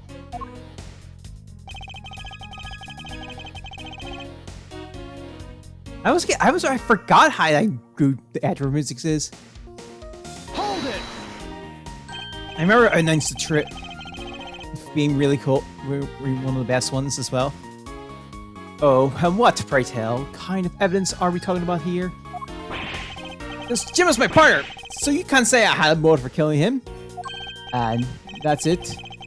That's not even an anthill, let alone a mountain. But it's more than enough, wouldn't you agree? Might I recommend that you review what the word evidence means? Doesn't change the fact that the evidence doesn't point to me as the killer.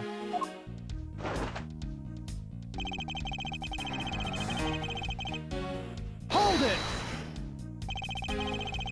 Unfortunately, I believe I have already shown how earlier. Your speculations mean nothing, as I still insist that I could not gain access to your room. What should I do now? Should I raise some objection? Oh, hold on. I need to gather a bit more information. What's wrong? Don't tell me all you wanted to do was find fault in my flawless logic. Hold it! I don't think so. Oh, and why is not? Because there is a flaw in your reasoning. Are you calling me a liar? So, where's your proof? The saying evidence is everything isn't limited to just a courtroom, you know. Never mind me. I'll show you all the evidence you want in time.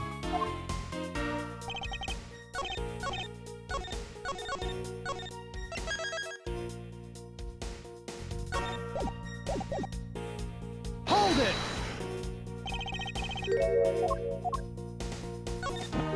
You claim to have had no way to open my door. However, is that really the honest truth? Alright, I'll humor you. Go ahead, shoot! Very well, then. I propose that you use this to open my door. Take that! I believe you were able to open my door with the master key, no less. Objection! Wait, hold on for a sec. I never lay a finger on that key, as you already know. Precisely. You were able to open my door without lifting a single finger. Well, Maybe you did, but only to direct. That's right. Use your fingers to direct this person to open my door with the key. Take that!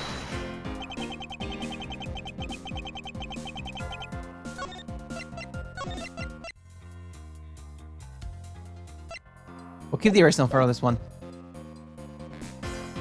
So I'm going to alter between like rearrange and original. Right on. You had asked Miss Spry to open your own office store for you, yes? Yeah, I kind of forgot my key at home. Happens a bit too often for my own taste. You know? But the room you had Miss Spry open at the time was not your own, was it? What? You have quite the imagination. So why don't we ask the girl herself whose store she opened, shall we? I'm certain that it was Mr. Portsman's store, sir. I checked the number plate to make sure I was opening the right door, sir. See, Miss Spy backs up my story. Yet, what if you have misled her, fool her into thinking what you wanted? How do you suppose I did that? By switching the number plates on our doors, for example. That's right! They do slide out pretty easily. Furthermore, you used one other thing to give a very strong impression. Using the door she opening was yours and not, in fact, mine. Sorry, the door she was opening was yours and not, in fact, mine. What was it that Mr. Portman used to make Miss Bride think it was his door? Take that! Take that! What? The basketball hoop, sir? It's quite a peculiar fixture in any hallway, let alone a hallway in this building. Which is why it left an unusually strong impression on you. It's an object perfectly suited to sit just outside the office of a particular prosecutor. No! It's very true, sir, because there was a basketball hoop sitting there. I thought the door I was opening had to be Mr. Portsman's. There are signs that the hoop has been moved. Sit in front of my office to be sure. Sit in front of my office to be sure. I see. That's how you throw suspicion on people. Thanks for the tip. But I think your conjecture is a little off. It's a little off the racetrack. This is what I think it is, Dan. We're gonna get some good song. Conjecture Republic. Damn it! So we'll flip it this time around. Now you're just spending nonsense. I had the girl at my office door. After that, I was in my room the entire time. You don't have a single reason to suspect me. So he intends to claim his innocence to the end, does he? I'm as pure as innocence as my jacket. And Miss Bride is as dirty and guilty. It's as dirty as guilty as the jacket she wears. My jacket is not dirty, I have you know. I just washed it yesterday. Please calm down, for I intend to show who is the one truly covered in slime here.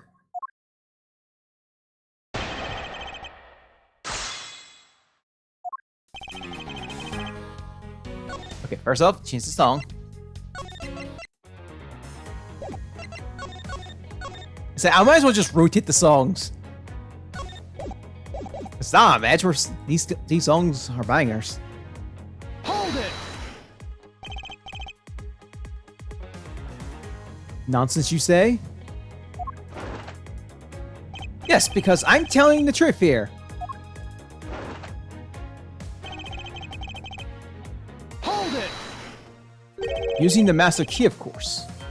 Sure, you have a problem with that? That is what the master key is for, right? Perhaps we should place it in a labyrinth of some sort for people like you. Hold it! And what were you doing in your office? I was doing my usual training regimen. Training regiment? Were you going through your law books from start to finish? Mainly, pal. On practice and some wits. Oh! And I choke when I get the chance.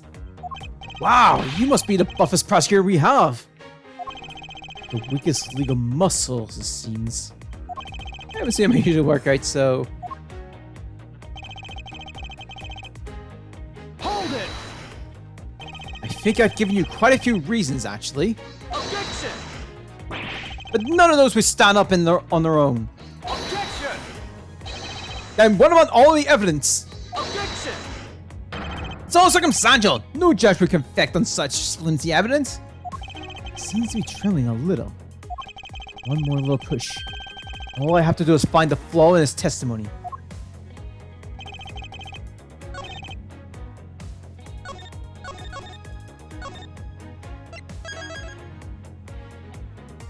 Alright. Objection! I had your door dusted for prints. My door? What for? Come on, I bet you didn't find anything. You sure are wasting time. You're right. I didn't find anything. And definitely not Miss Bryce's fingerprints. Woohoo! No, we're keeping this for a while. This is it. This is... I'm not in this one right. You're right. Her prints? What do they have to do with anything? Let's put it this way. If she really was the one who opened your door, then her prints should be naturally on the doorknob she touched.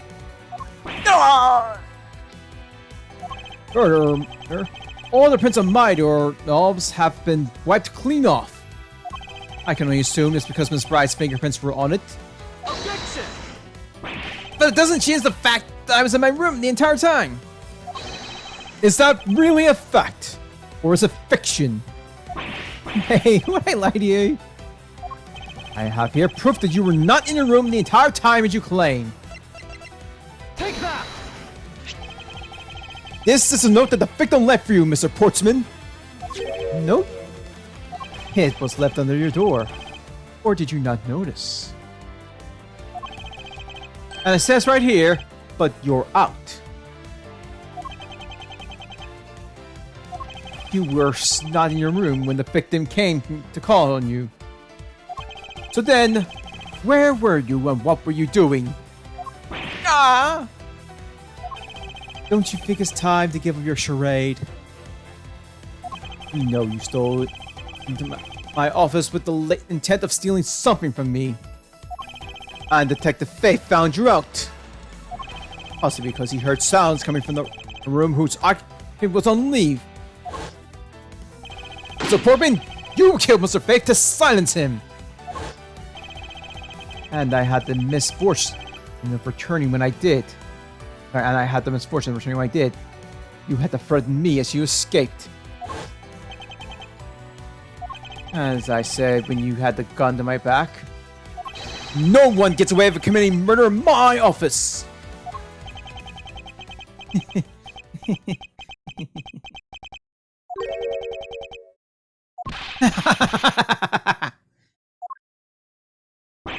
And what's so funny, pal? Well, that look of stiff seriousness on the face of this fine prosecutor. And he makes a huge mistake in accusing me is simply too much to bear. There's just nothing else like it in the world. What? Mr. Ashford just explained it all. And even backed it up. You're the murderer. Stop trying to be slippery and just admit to the crime already. And if I ask, and as I said earlier, it's also circumstantial. It's full of conjecture. You say you checked my doorknob for prints? Well, I can readily confess that I had wiped that knob down well. So, I'm a little obsessed. I'm a little obsessive compulsive. You see, I didn't want to touch a doorknob that you had touched, which is why I wiped the knob down as soon as I could after you opened the door. After that, it makes perfect sense. And only Jim's and my prints would have been there. You made that up just now, didn't you? Furthermore, As for no gym left for me, do you know exactly when that was? For all I know, he could have left it there before I arrived at my office. Like early evening, for example. Are you saying you failed to notice a note in your doorway? Hey, even genius fails at times. I was probably too preoccupied by work-related matters. Although that's no excuse. Wait, that's just a flat lie. There's no way you didn't notice a note of that size. But you can't prove that, can you? Say something, Mr. Edgeworth. Back me up here, sir. Schwartzman makes a good point. I can't prove that he didn't simply overlook it. Besides, I have an airtight alibi. Airtight, you say? I only just realized that I have one as we were talking. I guess it wouldn't be better for all of us if I had told you sooner. Fortune's alibi. Mary, sir, she came back at this office at around 2 a.m., correct? And it was just then she had that unfortunate conversation at gunpoint with the culprit. But at exactly that time, I was studying in criminal affairs. That's correct. I'm sure the other taxes will collaborate with my story. It's the perfect alibi. You really think it's that perfect? Like I said, I don't care. Ask for it if you like. You'll see for yourself. Like the gumshoe? Yes, sir. Yes, sir. I'll go check out his alibi, sir. Be right back. Mr. Edgeworth, sir. I think we're in trouble. It's just like Mr. Portsman said. The guy said in criminal affairs say they saw him at around 2 a.m. You see? All of the evidence points to him being the culprit. So there must be a contradiction point in his alibi somewhere. Which one's the alibi?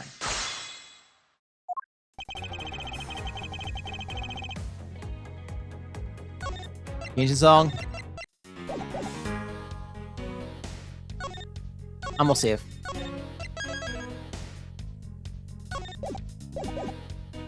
Hold it! Oh.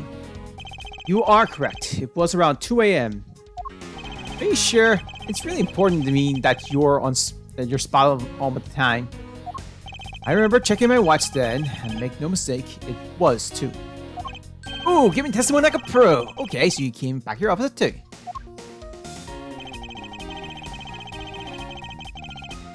Hold it! It is as you said, however. Yes, however, you are the only one who claims to have bumped into the culprit. Tell me, did you see the person's face? Was it me? Who'd you saw? It was pitch black, so I couldn't actually see. Objection! Oh, come now. I'm sure you saw nothing. Try a little harder, right, don't you? I'm beginning to feel like I'm the one being interrogated here. Oh well, it doesn't matter if you remember or not. It only matters that you ran into the culprit. Hold it! So you paid the criminal affairs department a visit. Yep, right after I left the prosecutor's building, I headed straight for the clinic.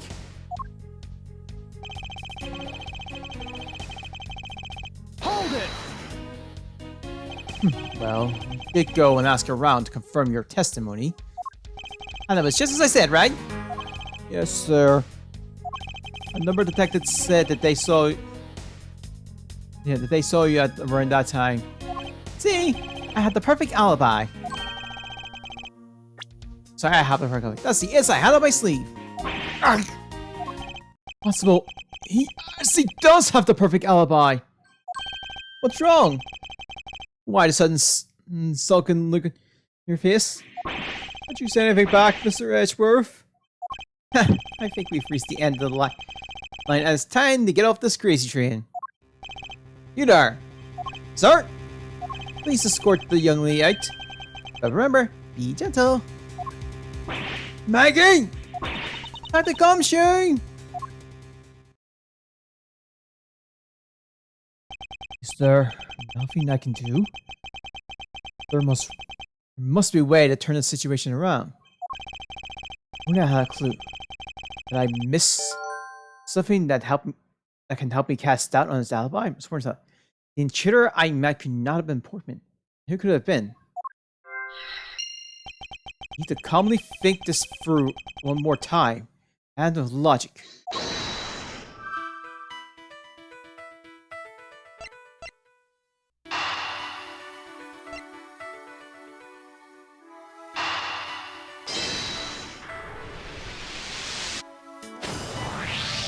Evidence points to the shelves being disturbed once before and once after the murder. But who's to say that the person who did the second time is the same as the first? Did the second time as the first, which could mean that there was another person who paid a visit to my office tonight. Maybe the victim and his killer weren't the only ones in my office tonight.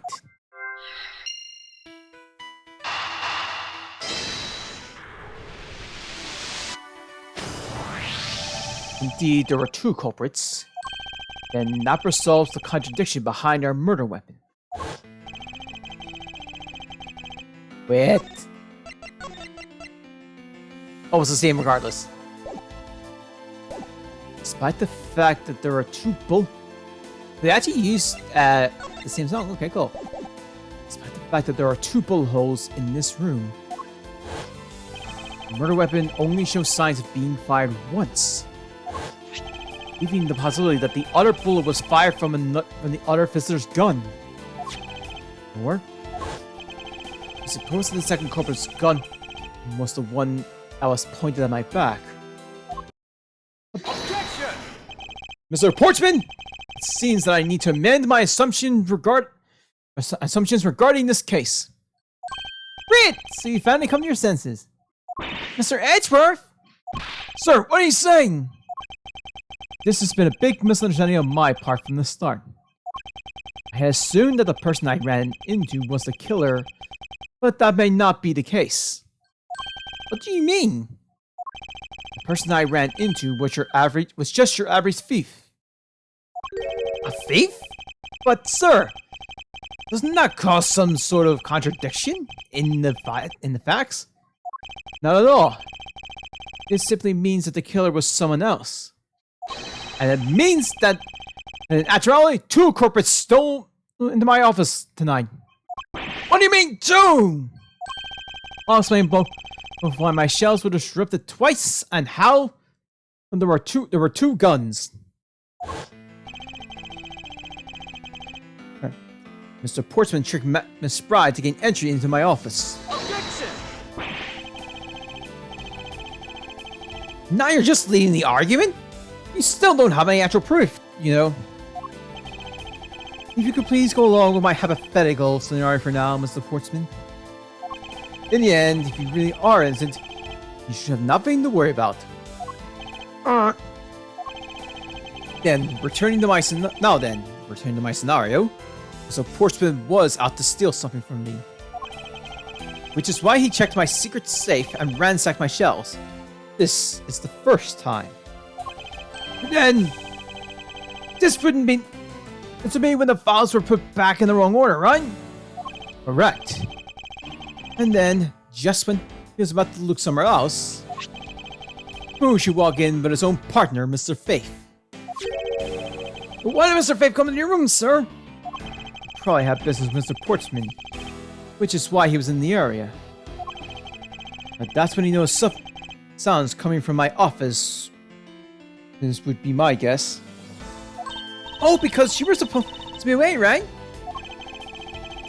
And he must have thought it was odd, so he came into this office and checked it out. Correct. And as a detective, that was the right thing to do. But then he came in, he found his own partner standing there. Because it was Mr. Portsman, Mr. Faith, he probably let his guard down. And Mr. Portsman was not so merciful as to let him leave alive. Oh yeah, right. I don't know why I thought... Waited for a chance to steal and stole Mr. Faith's gun from him, and then... He killed him He silenced Mr. Fate for catching him in the act of stealing.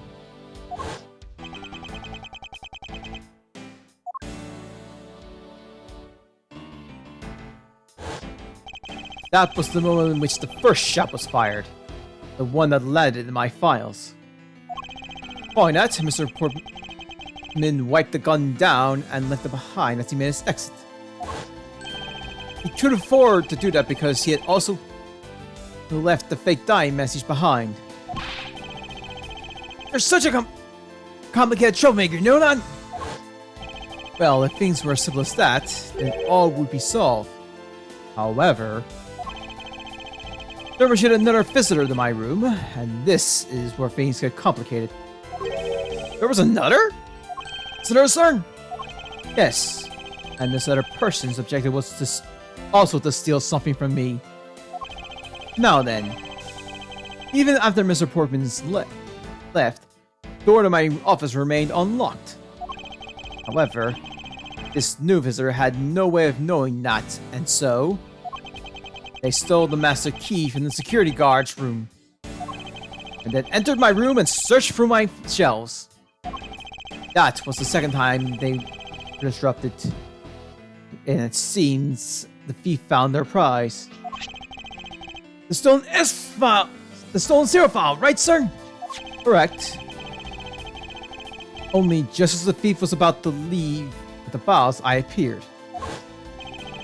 The thief then threatened me with their own gun and made their escape. The second bullet was fired during that brief encounter. So the cells got messed up twice because the 2 bullets. It was all because 2 different people were doing those things at 2 different times? Precisely. So now do you see Mr. Portsman? The person I met was just a thief. I must not, in fact, Mr. Faith's killer. Your alibi for the time frame which I ran into the other person is now irrelevant.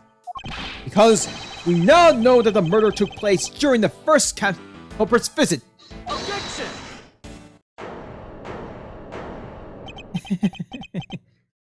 What's so funny, pal? Absolutely splendid. Your star explains everything. Of course it does. It's Mr. Edgeworth after all. But you know, it still doesn't change the fact that it's all circumstantial. Supposing if, and that's a big if, your theory is right, it would indeed render my alibi, which has withstood scrutiny, mind you, irrelevant. But there is still one defining point in your argument for which you have no evidence. Your supposition that I was the first visitor. Mr. Edgeworth, you cannot get away with that, sir. But he has a point. I have absolutely no proof at this point. Say that, sir. I don't believe this! Don't worry, Maggie. I'll do something if I must. You know something? I find your attitude to be somewhat peculiar, Mr. Edgeworth. If the person you met really was a plain old thief.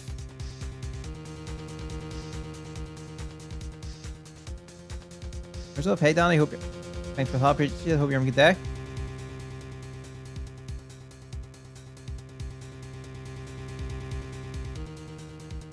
And we'll say, hey, person you met was just a plain old thief. Then why is that person not your main suspect? That is, if your fear is correct. This must be the one thing I was like, yep. I also Portland's ally partake. A thief you ran into, you should be a real suspect, wouldn't you say?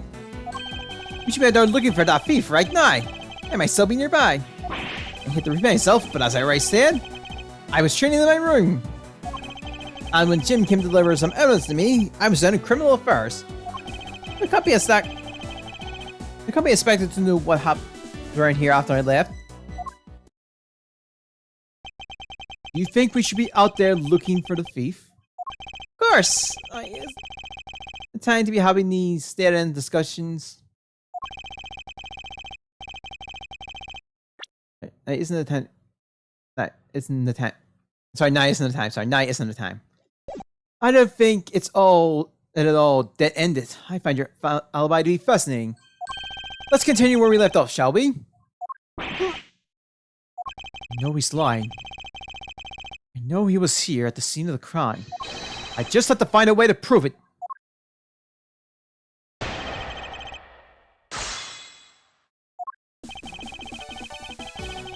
Alright.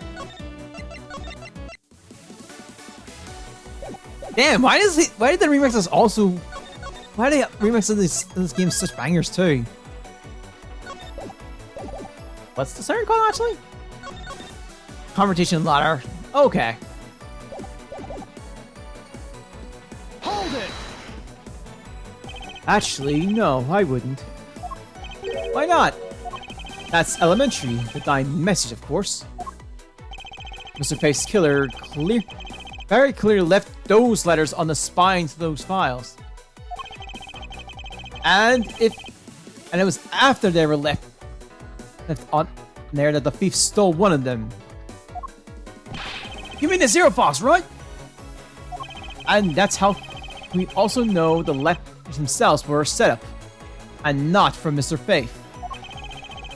If the thief was the killer, you think they would try to undermine themselves? Ah! Maybe the killer just didn't think of that either.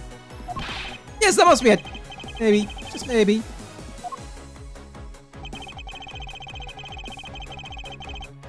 Hold it! Alright. Once escaped, I highly doubt a thief would linger nearby. Oh, you never know. Maybe they didn't get what they were really after. Oh? Talk like you know quite a bit about this thief. Nothing like that. I have no idea about anything, after all. Hold it! But according to Mr. Faith's note... Hold on, I thought we already cleared that up.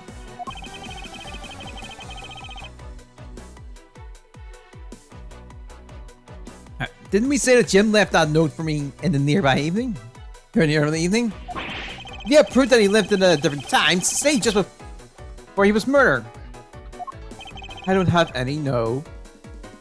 See? So I insist again that I was in my office at the entire time. Hold it! Why didn't you go with Mr. Faith? Ah, that's because he said he was tired. I was going to take a quick nap. You know those sofas in the hallway? He likes to sleep on those. It's one of his habits. And what of the evidence he brought? There were things related to yesterday's kiss. Just 2 items. A gun and a pendant. Interesting. This piece of testimony seems too crucial to let slip through the cracks. He brought me 2 items. A gun and a pendant. That are relevant to yesterday's kiss. Hold it! A gun and a pendant? Yes! This gun, which was the murder weapon, and this pendant, which belongs to the victim. And why were you taking in the criminal affairs? There was something in the past case file I wanted to compare these two to. But all this has nothing to do with this case right now. Anyway, maybe you'll find the long paper trail I left to be your satisfaction. This is all matching up with what Detective Gumshoe found out. Hold it! I can't expect you to know, can I? Nope, but I guess you can expect me to take a guess based on logical deduction. Oh? Unless you deduce. Jim waited for me to leave and then stole the master key. For the purpose of sneaking into your room, of course. And that's when Miss Sprite caught red-handed, and the murder occurred. It's all exactly as I laid out earlier. I know he's lying. I know he was here, at the scene of the crime. I just have to find a way to prove it.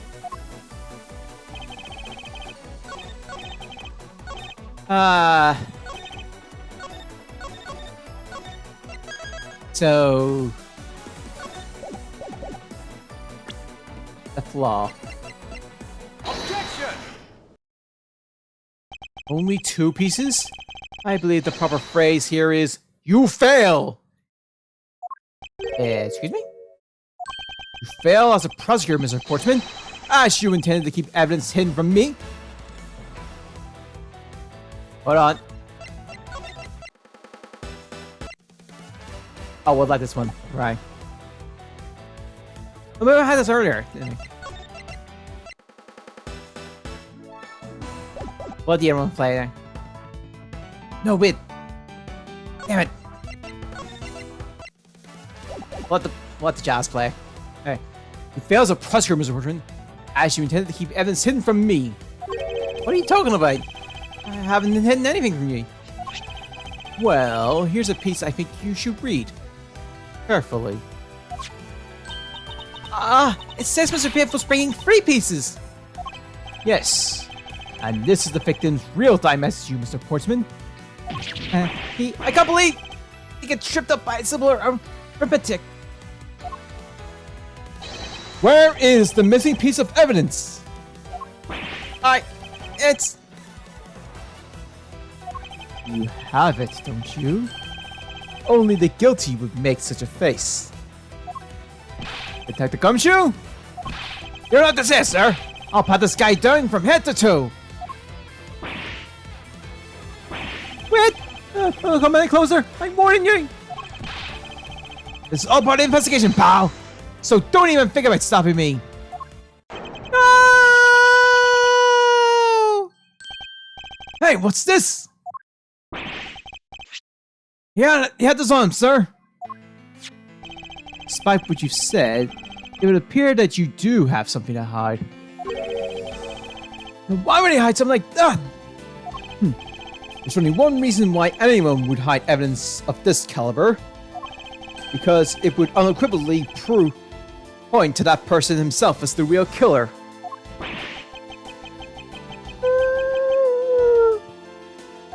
Let's examine this videotape in a little more detail.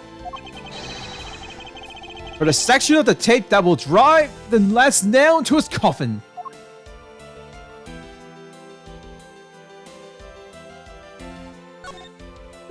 AG8 incident.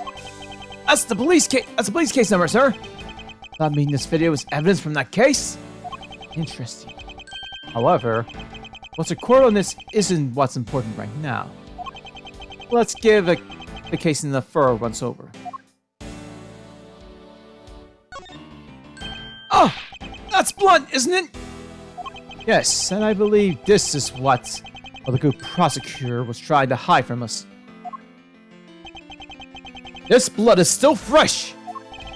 You mean, this might be Detective H's blood? No! No! That was all wrong! No amount of denial can save you. We have but to run a blood test to find the truth. Well, if that you had received evidence from the victim earlier, now you would tell us when and how did the victim's blood find its way onto this video. Yeah, it's totally suspicious. Where was it at the moment of his death? Did Detective Faith have this videotape on his person when you killed him? You know very well there's no way to prove that. Not even if we were to examine this tape for fingerprints? Ah! I had to take a guess. I say that the only one on here... I say that the only ones on here would belong to the murderers is you and Mr. Faith. No, impossible.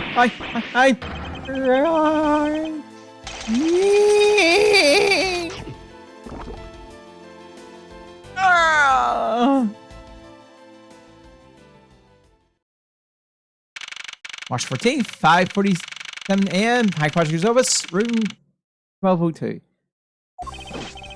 There's a report of a place under arrest for the murder of Buddy Faith, sir. Oh, it's the same. It's the same. Very good.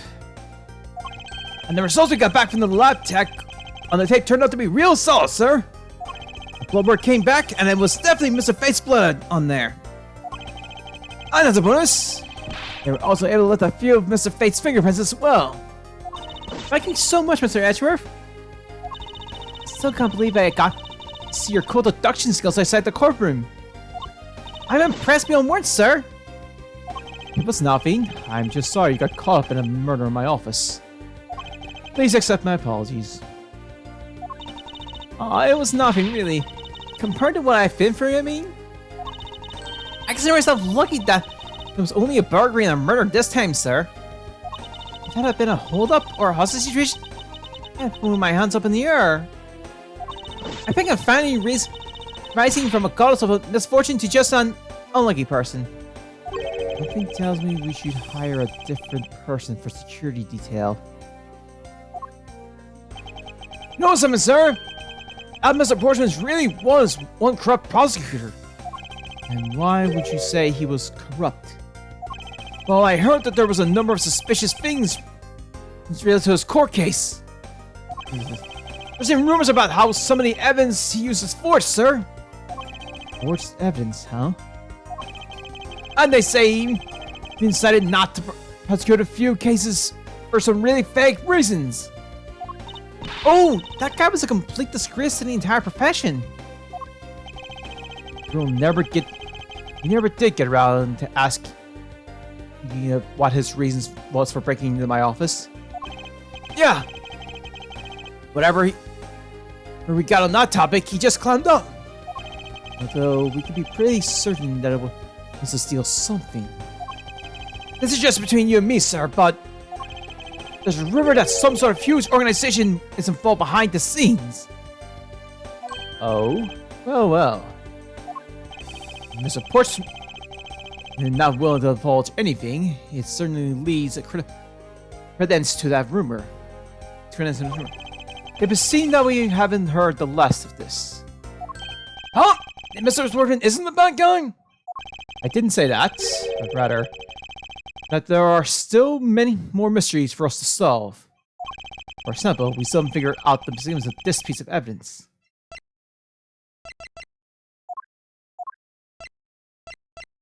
What was this? Take that! The person who stole this file, the other villain of the night. Yeah, I wonder who it was! And what happened to be stolen... And what happened to the stolen pages? I wonder... Who in the world was it that held me up at gunpoint? Mr. Edgeworth, sir! Yes? I came across this while I was processing your office earlier, sir. This card. What is it, sir? Is that a bird or something on there? It's not just any bird. It's the mark of a raven. A three-legged raven. Even you should know what this is, detective. Oh! It's about that thing, sir! Isn't it? Isn't it the great faith? That great faith everyone's talking about? Yes. It is the mark of the great thief, Yadagarasu. Under the mark of a legendary bird, the Yadagarasu is noble to the end, a modern Robin Hood. Labeled mysterious and phantom-like, Yadagarasu appears and vanishes at will. Yadagarasu hunts noble Yadagarasu, vigilant of the business world, reappears. Though we don't know how much of this thief's ultimate goal, we do know the targets. Yadagarasu appears, corporate students, food. The Yadagarasu... Actually, does this one get a remix? No. The Yadagarasu likes to find and make public the evidence of corrupt dealings of all sorts. The fees is always performed in silence. The theft is always performed in silence and always with perfection. Once the target is chosen, no dramatic calling card or announcement is sent forth. Instead, the chosen corporation is infiltrated without even the target noticing. Some days later, evidence that was found is sent out to the mass media. Along with this calling card. Although, it has been a while since the Yadagarasu's last appearance. Hey, Mr. Edgeworth, look! Someone's written on the back! What? Let me see. It's the location of where the thief put the stolen files. The person who stole the contents of the files was the Yelagarasu. Yelagarasu. Organization. Quite a few keywords are popping up in this mystery. Murder of my office. The return of the great thief, Yelagarasu. Looking back, I can't say I didn't see these events coming. For they were heralded by the incidents that began to occur 2 days ago. Oh, that's gonna be in episode 1.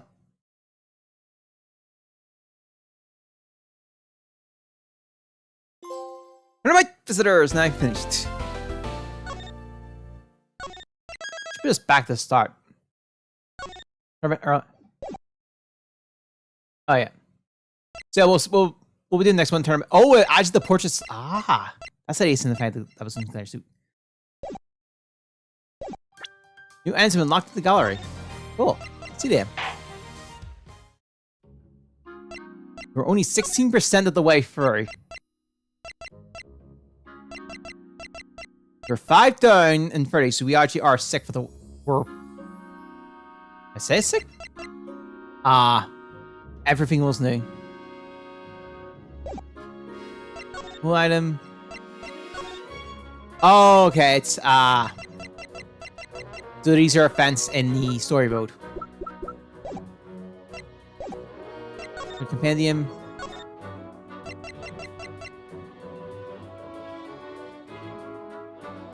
Oh! They're all the animations.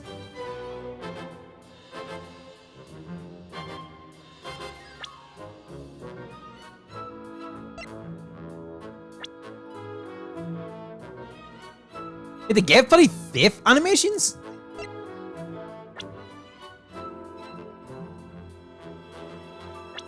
I know we're a bit early.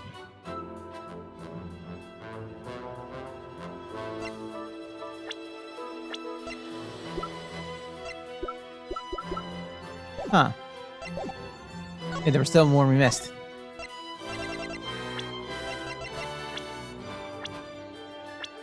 There we go. Alright. Oh, now it's showing off the office call. Alright, I'll be it for now. Hope you guys this week in the group weekend. We're picking us up Tuesday, and we're doing Tournament Airlines next. Right? Yep, Tournament Airlines. And I have an interest in some of this one, but I'll talk about that more when we actually get to the stream. But for now, congrats, Jason. And we just finished up the first kiss. Yeah, I'll be picking this up again Monday. Next one is going to be Tournament Airlines, which timeline-wise is actually going to be the first kiss in this one. Just on the test on it, I guess. Yeah, I'm gonna wrap things up now. I'm probably gonna drink this a little bit. But yeah. Tournament Airlines Monday. Kingdom Hearts should be all being well tomorrow, and we'll just go from there. So yeah, hope you stay this weekend, a great weekend. I'll see you next time. Bye.